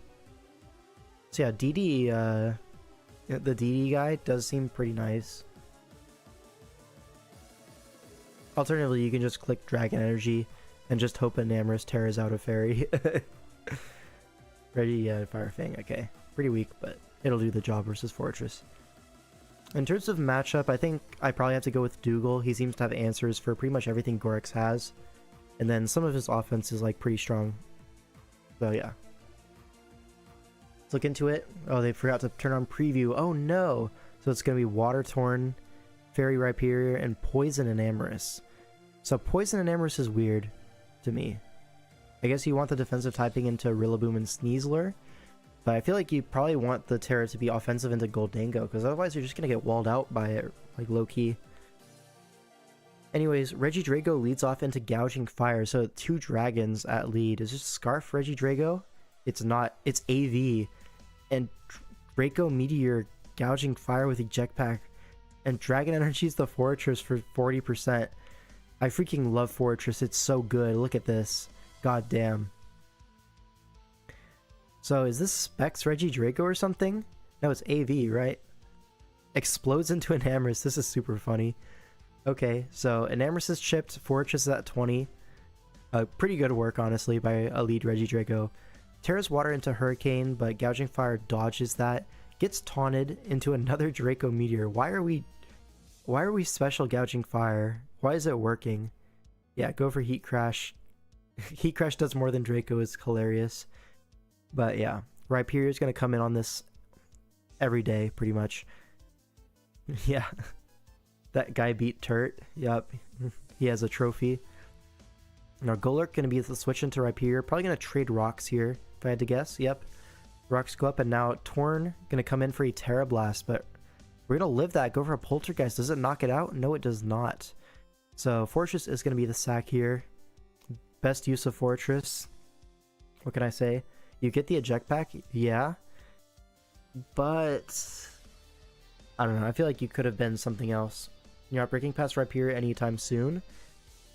Yeah, but just double to Gren or something. Like, do you need to be Draco Meteor?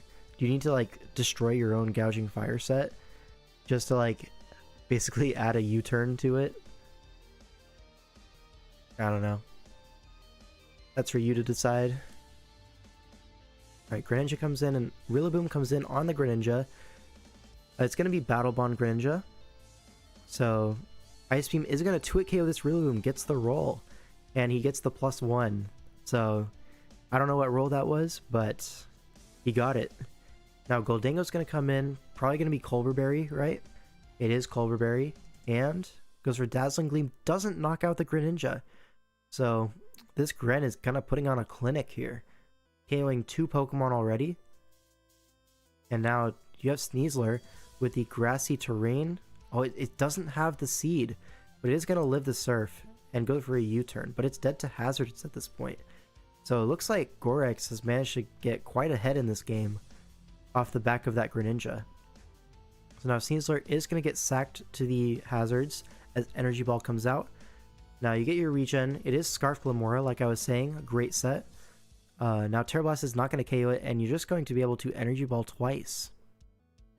Very epic. Oh, it's Rindo Berry, he says in the chat, on the Gren. But yeah. That's why he was able to stay in on the Rillaboom, not fearing the Glide.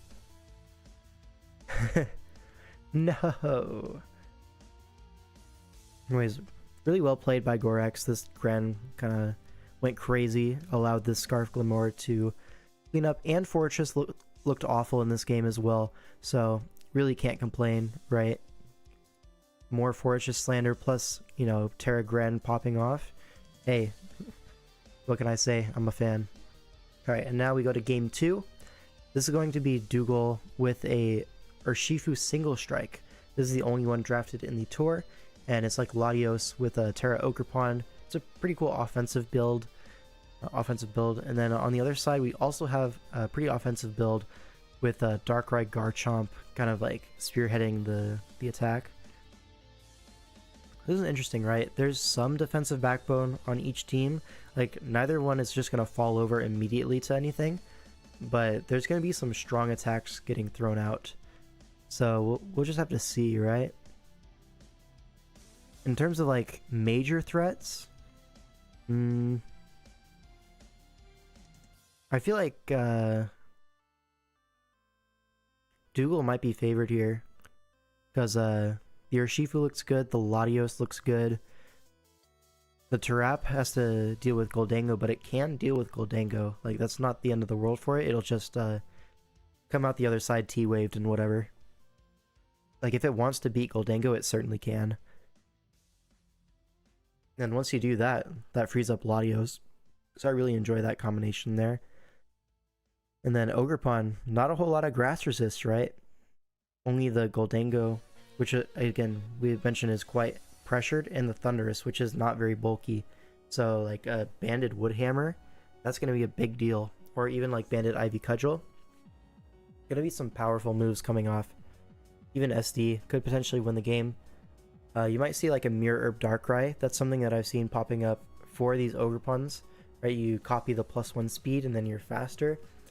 Could be a nice tech here. Anyways, Quaquaval, it's alright. It's gonna get checked by Ogerpon every time. Yeah, I just feel like Dougal's threats are a little bit better. Like, you overwhelm the Goldango pretty easily. Maybe Garchomp can get something done, but it's always gonna get revenged by Ogre, right? In these offense versus offense matchups, Ogerpon all of a sudden looks like God. So, yeah, it's just such a great tool to have to revenge kill everything. Let's look at the Terra types, right? I'm assuming it's Terra Thunderous, because why else would you draft Thunderous?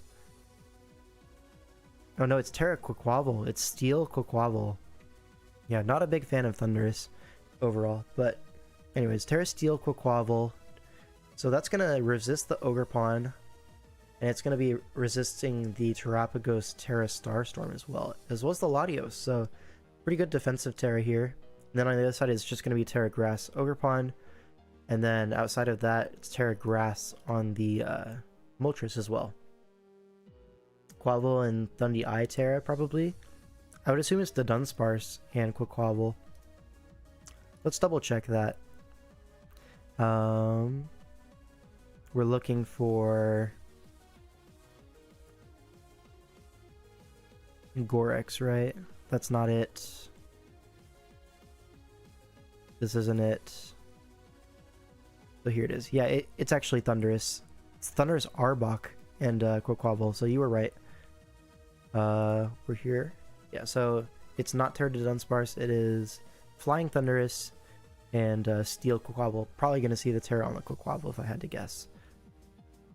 Anyways, the Dunsparce leads off against Terrapagos. So,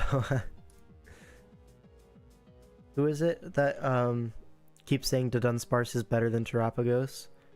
I'm blanking on the name right now. He's one of the Smogon mods. Scribble. That's the guy. My goat.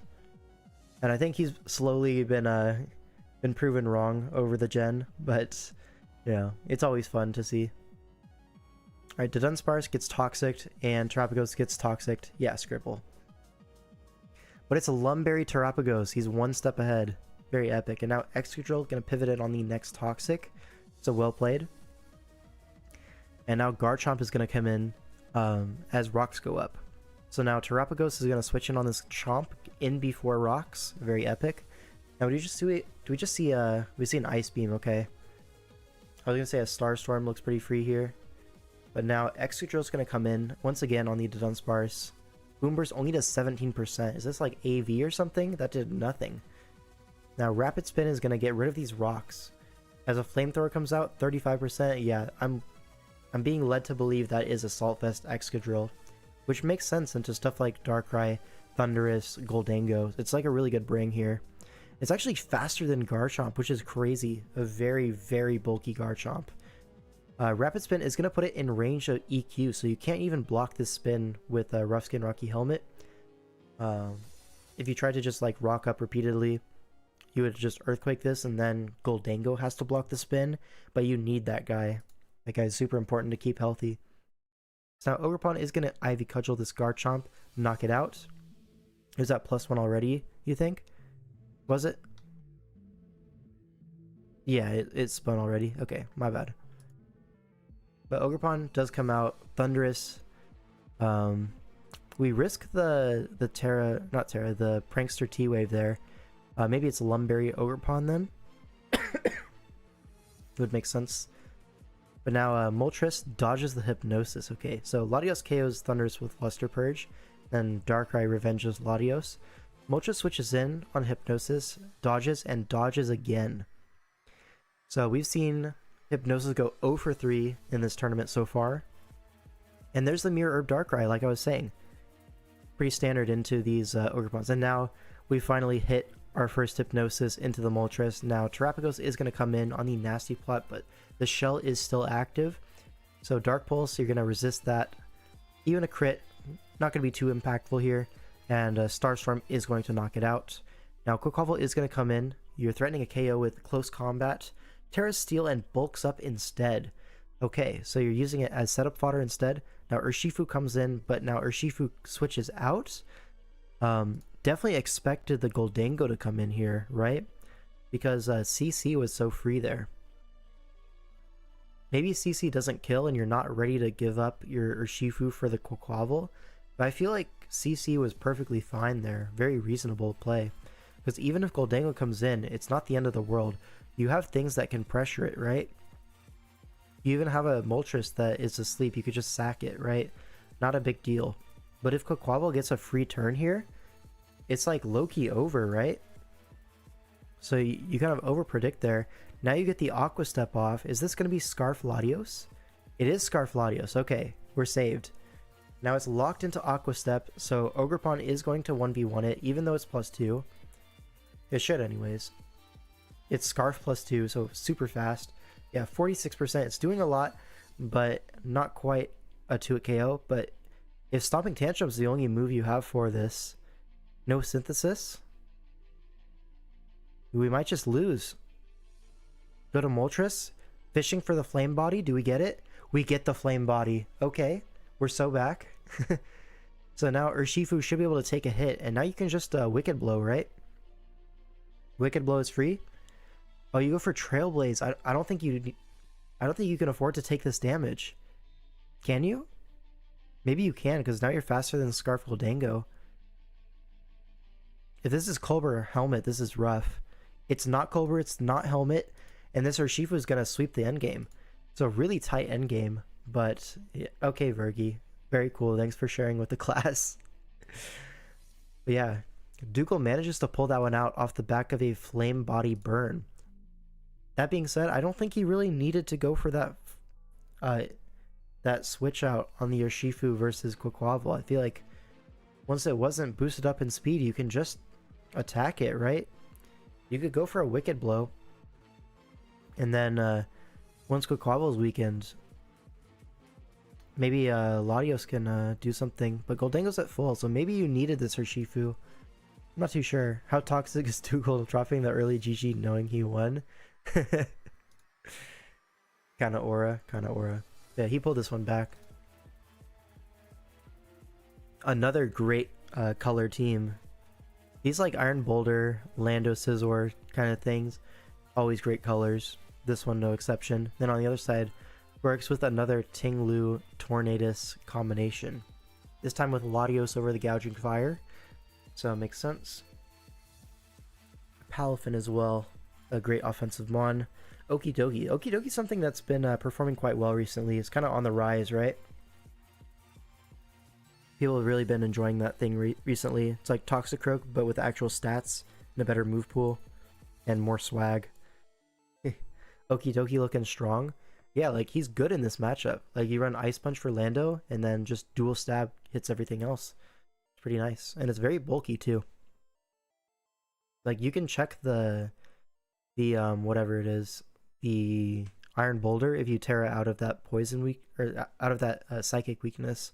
Like just the base stats make it such a good Terra Pokemon defensively, where if you need it, you can always click that emergency button. That being said, Torn is going to be your primary Terra user, so you want to preserve that for Torn if you can, as Torn does get quite a lot out of the Terra slot. Anyways, who do I think is favored in this matchup? The boulder does look pretty threatening, so there is that. If you force the Terra on Torn, then all of a sudden just dual stabs CC with SD does look pretty strong. Not a whole lot of things need to happen for it to just sweep. It's a very short checklist.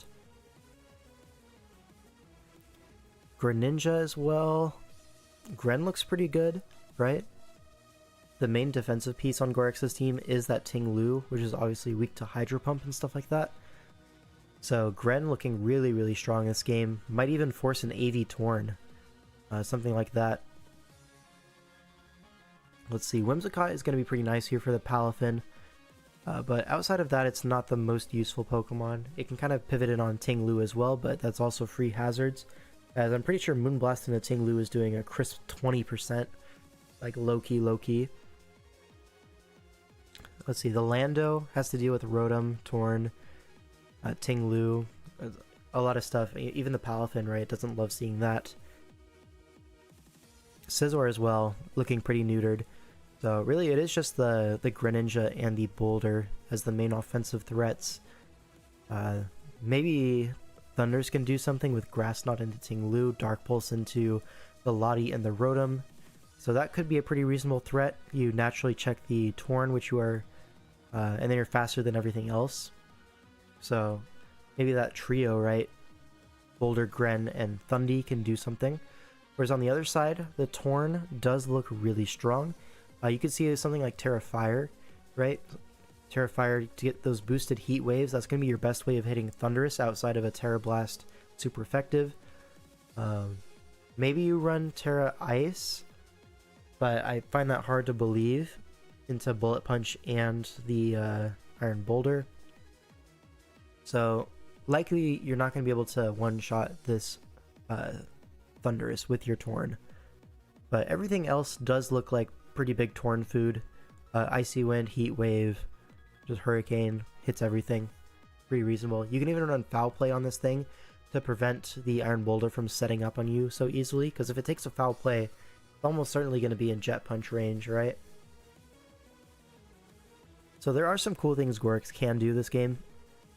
Latios, potential, right, to break through, because Scizor does not have Roost this gen. So if you're able to, like, Luster Purge that thing, maybe have a Rocky Helmet Rotom, just chip it down on the U-turns and stuff like that, opens up your Latios. Could be a potential game plan from Gorex. Anyways, I do think Dougal probably does have the matchup advantage. For 3 games in a row now, I think Dougal is advantaged. So let's see if he can bring this one home. Looks like it's going to be Terra Electric on the Torn, and it's going to be Terra Dark on the Okidoki. Makes sense. Then on the other side, it's going to be Water on the Iron Boulder, and then Grass on the Thundurus, it seems. Let's see, Latios is going to lead off against the Landorus. Good lead by Gorex. Going to force this out immediately into Scizor, which is going to take 27 from Luster Purge, so not recoverable damage. That's going to start adding up. Do we see a Rocky Helmet Rotom? We do not, unfortunate. But Thundurus is going to come in, use this as nasty plot fodder. Now a Volt Switch is going to come out into what? Into Torn. Now you're going to Terra Electric on this thing. This is a big deal for the Boulder, right? Because now the Okidoki can't Terra Dark in front of it. So that's a big force by the Thundurus. That's a really big deal. Oh, but now we go Iron Boulders so early. I don't like that at all. We really needed to chip down the team and then go Iron Boulder. Like, we just did the hard part, right? We forced the Terra on Torn, and now Iron Boulder is all of a sudden looking like a really big threat in the endgame, especially with Terra Water to resist the Jet Punch. But we just blew our load too early, I feel like. Surely there was something else you could have gone to on this Torn, right? Icy Wind knockoff. I don't know, maybe there isn't a better option. Because what else are you supposed to do here? If it has Terra Blast and Hurricane, Scizor can't come in. It's never going to beat you 1v1. And then it risks Heat Wave as well. Maybe this team is just too weak to Torn. Maybe you have to sack something and then get Boulder in an SD. That could be pretty reasonable, right? Just sack your Thundurus, then you go Boulder, then you SD. Then you'd be +2 against this Ting Lu. And potentially get a +2 CC, which if you get the same crit that you did here, would be killing. but its weakest policy Ting Lu KOs the Iron Boulder back. Maybe you were just cooked anyways. Maybe you were just cooked. Some chip on this Ting Lu would have done so much for this Iron Boulder. Maybe it was too early, but maybe he didn't have a choice. That's really hard to say. Maybe you had to sack something and then go Lando, bluff Scarf, right? Force the Torn out and then try to get some chip. But I don't know, that Torn is such a big threat to this team of 6. It's really hard to maneuver that. So I kind of get it going Boulder, but I really think you just can't go Boulder. I understand the thought process, but I think you just can't do it. And you saw why. The biggest threat to Gorex's team is now dead. So now Greninja is like the last remaining threat, but it's not even Battle Bond, so no long-term sweeping potential. It looks like with Ice Beam, Rodian, you know, maybe not the strongest Pokemon here overall. I guess Ice Beam is pretty strong into these 4. It's like a pretty free click, and then you have Grass Knot into Palafin, which is pretty reasonable.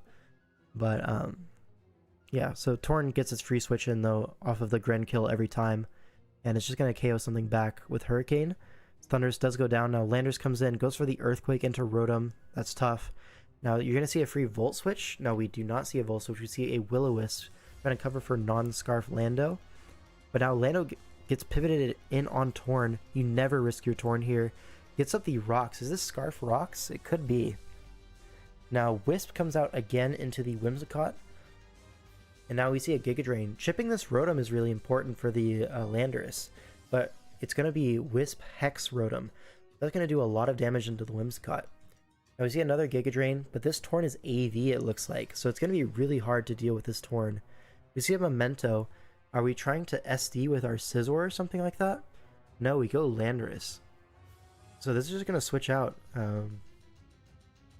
Crunches the Rotom, which is nice, of course, but honestly, you could have just saved that Rotom sack. You could have gone Okie Dokie there or something like that. But I guess with Rocks going up, you don't want to like fully bank on this thing being Scarf. And it isn't Scarf. It's actually going to mix up the move here with Earthquake into Palafin. But it is going to go down to Jet Punch from full. And now Greninja going to Dark Pulse. Oh, actually KOs the Palafin. So this is Specs Greninja. So really big KO there. But I think the damage has been done. Okie Dokie's going to bulk up in the face of Scizor. Drain Punch is going to do a lot of damage. As Knockoff comes out, gets rid of the Adrenaline Orb. Makes sense into Lando. But yeah, Drain Punch is going to come out. And I don't think Greninja can kill this Okie Dokie from this range. Maybe with Hydro Pump, but Ice Beam is definitely not going to do it. And you need to lock into Ice Beam to threaten the other two. The Latios in particular. So Gorex does manage to win this game. Maybe on the matchup I was underestimating the Teratorn. It did look really, really, really powerful this game, so maybe Gorex was actually favored in this game, just off the back of Torn being incredible. But I think outside of that, I think Dougal definitely had the tools to win. It's just maybe rushing the boulder a little bit, perchance. It's like, you got rid of the Terra. Like, you can't Terra out of the psychic weakness on Okie Dokie, which is a big deal for SD on the boulder. But yeah, maybe just like a little bit of chip on the Ting Lu would have gone a long way there. Extra Sensory could have done it for the Doki, but nothing else. Yeah, you have to lock into something. Ice Beam trying to freeze the Okie Dokie is the correct play, so can't blame him for that turn. At that point, you know, you're already in an endgame that's very tough. Right. So Gorex does move on. That was a close series, 2-1. But now we go into our last series, which is going to be Meta versus Stefan. Another very photogenic team with Iron Boulder. I feel like Iron Boulder, all the teams that have the Iron Boulder, they're so handsome. I mean, look at this. Look at this. It's so beautiful. Sacking Thundy going Boulder was probably better in hindsight. Yeah, for sure. But I understand you don't want to start sacking Mons early versus the Torn. I understand. Alright, and then on the other side, we have something that's like, kind of reminds me of that Band Chasers team with the Ting Lu and the Iron Moth. Outside of that, though, it's pretty different. But that synergy is there. If Boulder could move, it would look better. Yeah, for sure. He do just be kind of standing there menacingly. Anyways, this is a very cool team by Stefan. I really enjoy stuff like this. The Garchomp, the Val, and then the Terra on your Boulder. You have that great win condition to build around every week. You have your spikes with your Garchomp plus Samurai. Like, hazards are pretty much always going to go your way with this team. Unless you run into a Ting-Lu, right? Ting-Lu is like the king of hazards. But I like the build, right? Sinistcha is great. Moltres is great. I really enjoy this kind of team. This Torn Ting-Lu Palafin is everywhere. Yeah, you see multiple Torn Ting-Lu Palafins, and you see multiple Torn Ting-Lu Gouging Fires. So it's just a common idea, right? Torn is like really fast, great knockoff user, and then you can revenge kill a lot of stuff, but it's not the strongest Pokemon ever. Whereas Ting-Lu can get those hazards, secure those KOs for that Torn. It's a lot harder to switch it on Torn when there's rocks and spikes up, and you have to switch it on Knock, getting rid of your boots, then a U-turn, and then like a Hurricane, stuff like that. It's just a great combination, right? Then Iron Moth as like the main breaker for this team, pretty nice. And then Palafin could be a win condition, could be a breaker. In DCL we saw a lot of breaker Palafins, a lot of choice band, no bulk ups ever. We actually didn't see a single bulk up Palafin in any DCL game when we did our Palafin review of that tournament. And Palafin performed pretty well, running like pretty much mono choice band. But in this matchup, I think you probably do want like a punching glove on this thing, just guarding for the flame body, for the rough skin rocky helmet, and then it boosts up your jet punch and your ice punch, which is really nice, and your drain punch, right? Those 3 attacks with bulk up does seem really, really strong here, right? So like bulk up, jet, ice, and drain. That does look really, really powerful here. And then alongside that, Torn. What would the Torn be? Probably a Terra for the Moltres, right? You need something for that. So maybe Terra Electric again. I could see it. Or maybe even Terra Rock. Would you run Terra Rock here? I don't think you would. It's like too bad defensively. Maybe Terra Water? Something like that though. Electric Water. Yeah, one of those I think makes sense. Or you could just be Terra Flying, because the flying resist is just Iron Boulder, and if you force that thing early, get rid of its booster, that's also a win for you, because you do have that Sableye trying to answer that thing. So I do like Meta's matchup, but I really love Stefan's build. It's just so nice to look at. So I can't say who I'm rooting for, but it looks like it's going to be a good game. Let's look at the Terras here. So it's going to be Terra Grass on the Iron Boulder, and Terra Water on the Sinistcha, looks like. And then on the other side, it is going to be that Terra Flying Torn, like I was saying. And then the other Terra, I'm not really sure if there is another Terra in this. It's probably just going to be Torn, though. Okay. So we know it's a more offensive Torn then. We're kind of aiming to just go for Hurricanes, or maybe Bleak Winds, maybe even Terra Blasts if you have no balls. But yeah, it's going to be a strong Tornadus here. Palafin gets the form off early. This is something that a lot of people have been doing with Palafin, and it's nice. The bad thing about Palafin is you kind of have to plan on your turn 1 being a dead turn. So as you can see, a spike goes up for free. However, you do get the reward of having an entire Palafin on your team with like basically uber stat line, very strong Pokemon. So there's the trade-off, right? Spike up in exchange for Palafin transformation. Now Iron Moth is going to get up a T-Spike. That's going to be such a big deal. Look at all this. Everything is weak to it. So Samurai's going to take this poison and trying to force this out. Maybe set up more spikes. Yes, he does do that. So Ceaseless for 2 spikes. Do you live a Moonblast here? Could you get all three layers up? Doesn't go for it. U-Turn is going to proc the Flame Body. So very cool. And it's actually Boots Palafin, not Punching Glove. So could get punished by Rocky Helmet here on the Sinistcha. Is not Rocky Helmet. Okay. But flip turns out. I don't understand the flip turn here. I feel like if you look at this team of 6, maybe there's something on the bench that I'm missing. But why would you ever not be bulk up here? I feel like it's just such a powerful set into Stefan's build. I don't see the appeal in not running it. Yeah. Maybe just like a building tendency that all Palafin users tend to have right now. Just like glossing over those bulk up sets. But I think here you definitely go for it, right? Anyways, Torn comes in, goes for a Bleak Wind, knocks out the Samurott from 76. Very nice. Now Iron Boulder is going to come in, but Sableye does look to be a dedicated check to this thing. Probably going to see a recover. Just keep it healthy. Yep.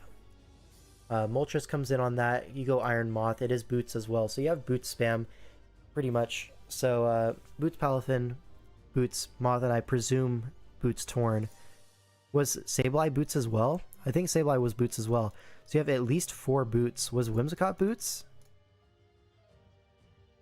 Here's where it switches in.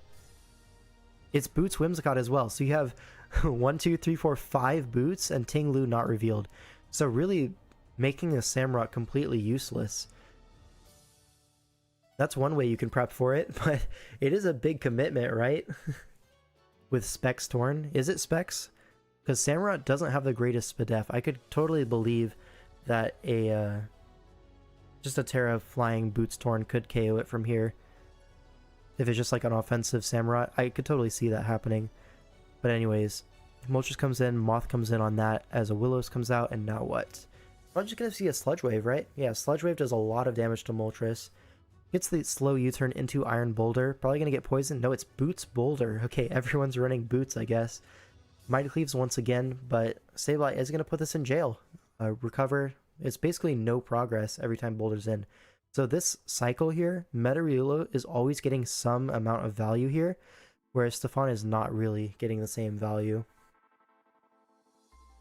I guess it's kind of even. Low-key, nobody's really getting anything out of this because Boots are broken, but eventually someone's going to have to deviate, right? It looks like Meta's going to deviate as Moltres remains low. Interesting. But now Sableye is still here, so yeah, still no progress being made. Like, the progress was Moltres staying low, actually, so progress was made. Now another recover baited, but you're never going to risk Wisp here. Moltres comes in, probably want to heal this, but no, you go for U-turn. But yeah, Boulder back in. We've seen this line before. Sableye's going to come in. And you really don't want to risk the Wisp if you're Boulder. Yeah.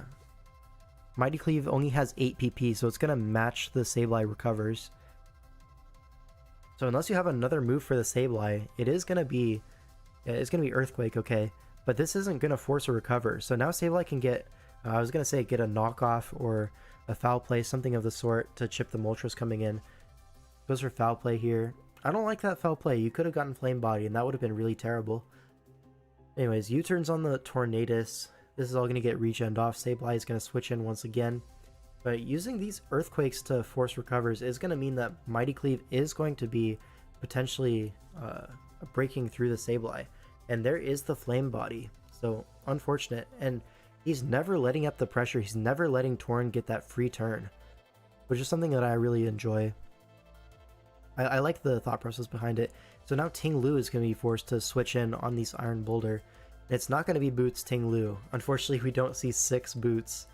But yeah, now we finally get the Torn in on the Moltres. Now, is it Specs? Oh, we're not going to find out. Lands a little bit to the left. So Boulder is going to get right back in. Ting Lu is going to get right back in. Do we see a close combat here? We see a Swords Dance. Very nice play.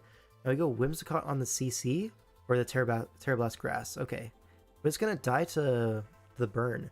So Stefan is playing this very well. He's getting like that slow progress into now he's finally got his opportunity to set up with the Boulder. And now he's going to start doing some big damage with it. So it's Citrus Ting Lu. But I don't know if you caught that. But the Sableye came in. Threatening a Will-O-Wisp. Right? But Boulder just stays in. And goes for the attack. At this point, he's +2. The Sableye only has 1 more recover. He can brute force this. So even a Encore would not be enough to save Riolu here. So I think he just wants to get his progress out of Boulder. And Meteoriolu kind of outplays himself there. Switching out with the Sableye, predicting, you know, maybe a Moltres to want to come in. It's a play he's made a lot of times, and it's a play he's going to make now. So Stefan is really inside this guy's head. Really well played, honestly, this whole game.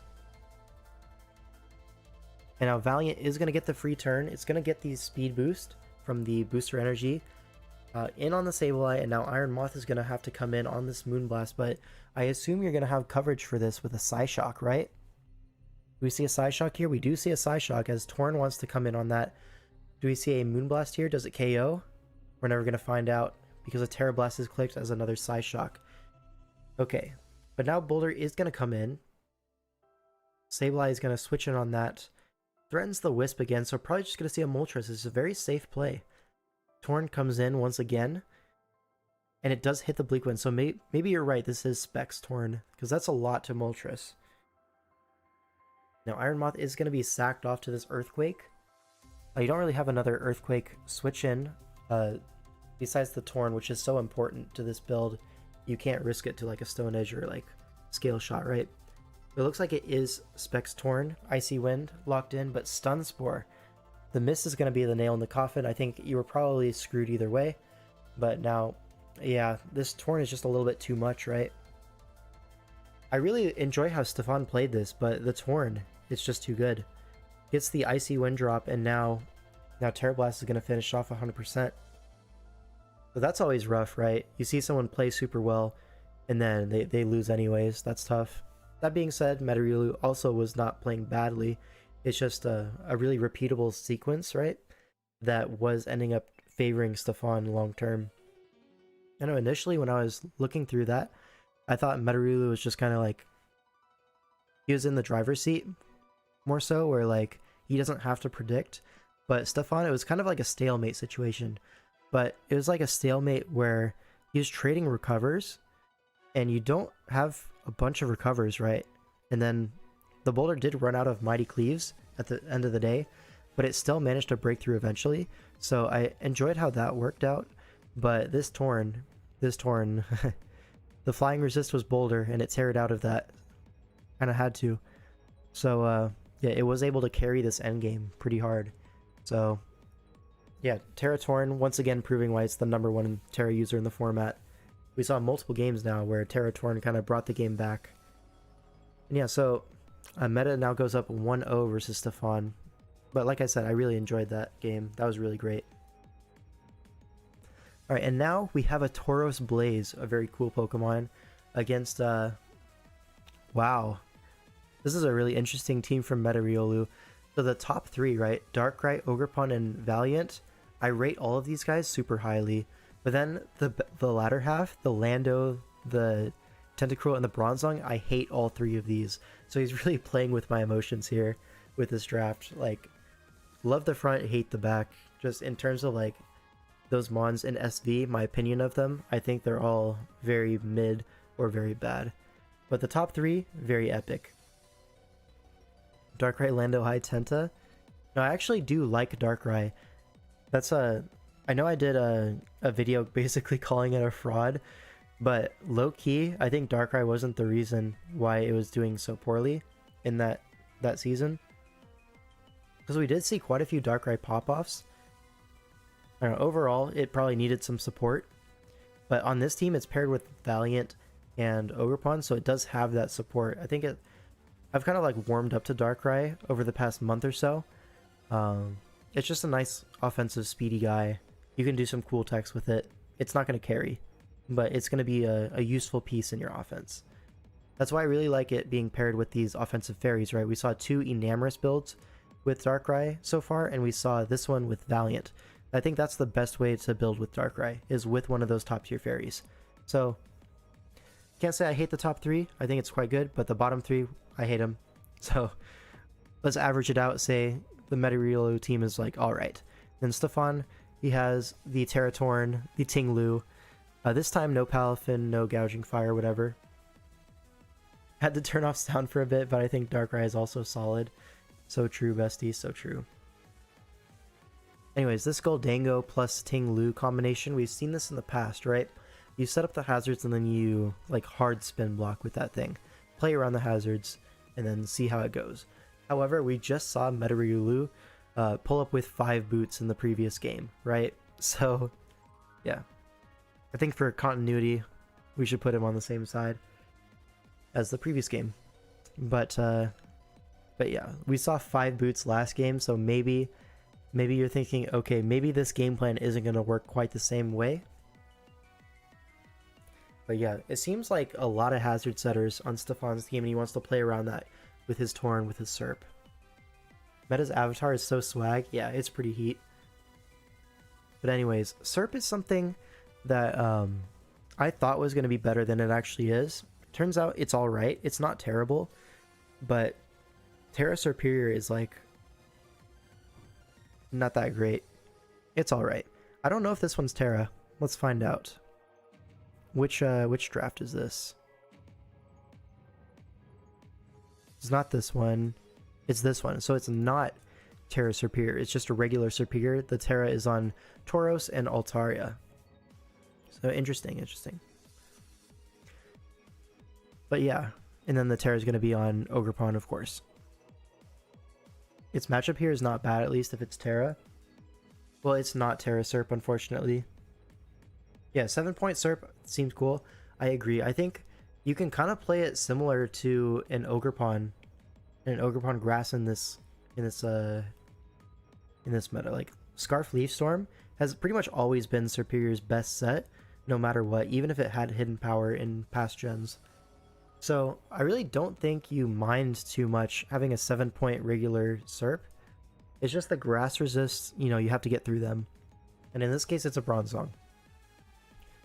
But Bronzong sucks, so I could definitely see a Scarf Superior endgame kind of opening up over the course of the game. So we're just going to have to see, right? No Boof means no Serp in jail. Was there a Bouffalant on this?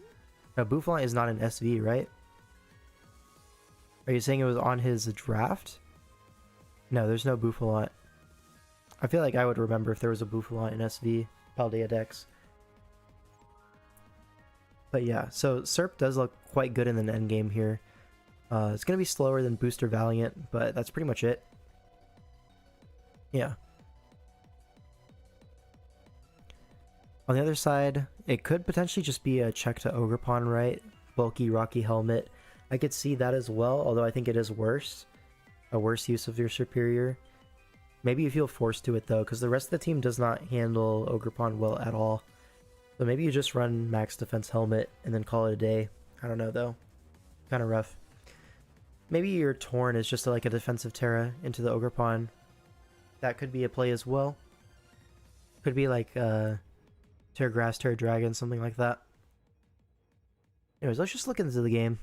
Looks like it's Terra flying on the Torn. So people have been loving their flying Torns this series. If they don't commit Torn into Ogre Serp has to check it, probably. I think that's probably going to be the case, right? You see flying Torn, you immediately think, alright, it's going to be bulky Superior, which kind of sucks, right? But you can run Glare, Synthesis, Leaf Storm, Leech Seed. I guess you kind of worry about the Tentacruel Liquid Ooze in that case. But certainly Glare Leaf Storm is going to be pretty powerful here no matter what. So I get the idea. I just feel like Scarf is just so cool. Anyways, so we see Superior lead into the Ogerpon Wellspring. So exactly what Stefan wanted out of this lead. We're going to see a Glare turn 1? Yes, we do. So it is going to be bulky. Yeah, it's going to be Taunt Superior. You can see Bronzong getting put in jail here. It's getting knocked off. Do we see Gyro Ball? We do. It does 45%. It's not Helmet. And it's not going to be Synthesis. Hold up. It's going to be Leaf Storm last for sure. I don't get it. Where's the Synthesis on this set? You definitely need Synthesis versus this team, right? No, I don't like this set. Anyways, Gyro Ball's into the Goldango. Gonna get forced out by the threat of Shadow Ball. Goes for Make It Rain. Predicting the Darkrai to come in. You just have Eject Pack, so you wanted to get your momentum. But now Torn. Oh my god, that is Specs. That is so Specs. Whoa. Folks, Tentacruel is awful. I thought he was supposed to be naturally Spithef. It's banned? It's not Specs? Right, that makes more sense. That makes a lot more sense. Okay, Choice banded. Yeah, into the Ogerpon. That makes sense. Okay. Yeah, it's CB. There's no way Specs would kill there. Alright, very cool Torn set. You could also run Foul Play on something like this. to deal with SD Ogerpon, maybe. Although Terra Blast is probably stronger, right? Like, surely, right? Yeah, it's got to be Banded, right? Banded knock into Bronzong makes sense. I like the set. Very creative. We see a Rocks trade here, but Tinglu's going to come out on this on top. I assume spikes are also going up. Now we see a Ruination. Good chip on the Ogerpon, but now Serperior is going to come in. Should eat one hit here, unless it's a U-turn. We see Ivy Cudgel, and we do live that. Threaten a Glare. It's Custap Berry. Okay, sure. Go for Lee Storm, chip down this Bronzong. Probably just going to Lee Storm again. Yeah, bring this thing down low. Bandit also get around Ogerpon's Spit F boost. Yeah, exactly. Okay, we're letting this Bronzong set up screens and get down super low. So Bronzong is basically dead. Saves it for a sack because you have the light screen up. You can switch in on Goldango, no issue. Goes to Landorus, but Tinglu is healthy. Do we see a nasty plot here? We do not. We see a U-turn. So threat neutralized. Ogerpon is going to come in though. Probably pick up a KO. Right? Yeah, Goldango's going to be the sack here to Ivy Cudgel. Yep, and now what? You go into Torn. There's no flying resist left. They're probably going to see a Bronzong sack. We do. Because that might be a little overcooked, but I like the idea. It is like a lead Serp, right? So, I don't know. I feel like you could have done a lot of different Serps here. And this was not one that came to my mind, you know? Anyways, Darkrai comes in. Get a nasty plot on the switch to Tinglu. Definitely going to be an Ice Beam here. We do see Ice Beam only does 56% though, so we are going to get a Ruination off. Was this thing in range of any Scarfers? But I don't know if we have a Scarfer. Do we have Scarf Paldean Tauros? Looks like that might be the case, or it just lives one, right? Because it resists Dark Pulse and Ice Beam, so we'll see. Flare Blitz is the Ogerpon sack, okay. Now what? Iron Valiant comes in. Do we see a Glamora switch? That's the only switch you can make. We see a Thunderbolt. Oh, it's a red card. Gets rid of the Speed Booster. Very nice. And then Rock Slide over predicts. Predicted the Torn to come in on Earth Power. But Rock Slide gonna set up the T-Spikes. That could be big. Now Glamora, we see a Power Gem come up, but it doesn't KO the Landorus. So Rock Slide again. I don't know if that's a roll, but he got it. And now what? Maybe it's Scarf Landorus. Maybe you're locked in. So Scarf Rock Slide does 21 to Tauros after Intimidate. Probably going to be bulky Tauros then, not Scarf. Maybe with Scarf Tauros you can win this. But it looks like it might not be Scarf. Thunderbolt's the Torn switch in. No. I think he had to go for something there. Oh, it's a roll apparently. Yeah, because you really need this Tauros to check the Darkrai. Because Ice Beam Darkrai into Tornadus. Judging from my head calcs, that's got to be a KO, right? Is it a roll or a roll, though? It's a roll. Hope that helps. Looks like it was Scarf Tauros after all, so it was so close to winning. Ah, that's tough. I feel like Stefan really played well in both of these games. It just wasn't enough to get through Meta Riolu. So honestly, this might be my favorite series out of all of them. This was like really well played. I enjoyed watching these. And that's going to be all of them. That's all of the series. We are done today. Seems our competitors are split on which it is. It's double L. It's a roll.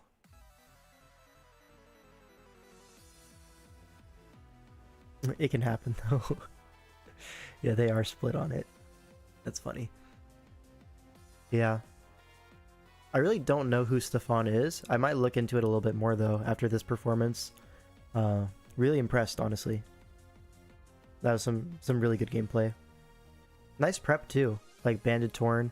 That was really cool. Scarf Tauros almost won this game. It's a great Darkrai check. The Serperior may be overcooked, but you know, eject pack into Banded Torn. I enjoy that. Then red card into Valiant, getting that turn. That was cool. And then this other game, right? This Boulder was really, really great. The Moltres plus Boulder combination. That was awesome. It just wasn't enough. Unfortunate. He has a guaranteed win every week. PZZ. Why does he have a guaranteed win every week? Oh, because he has a Terra Hydrapple. I get it. I get it. You're just here to glaze Hydrapple. Right? Is that it?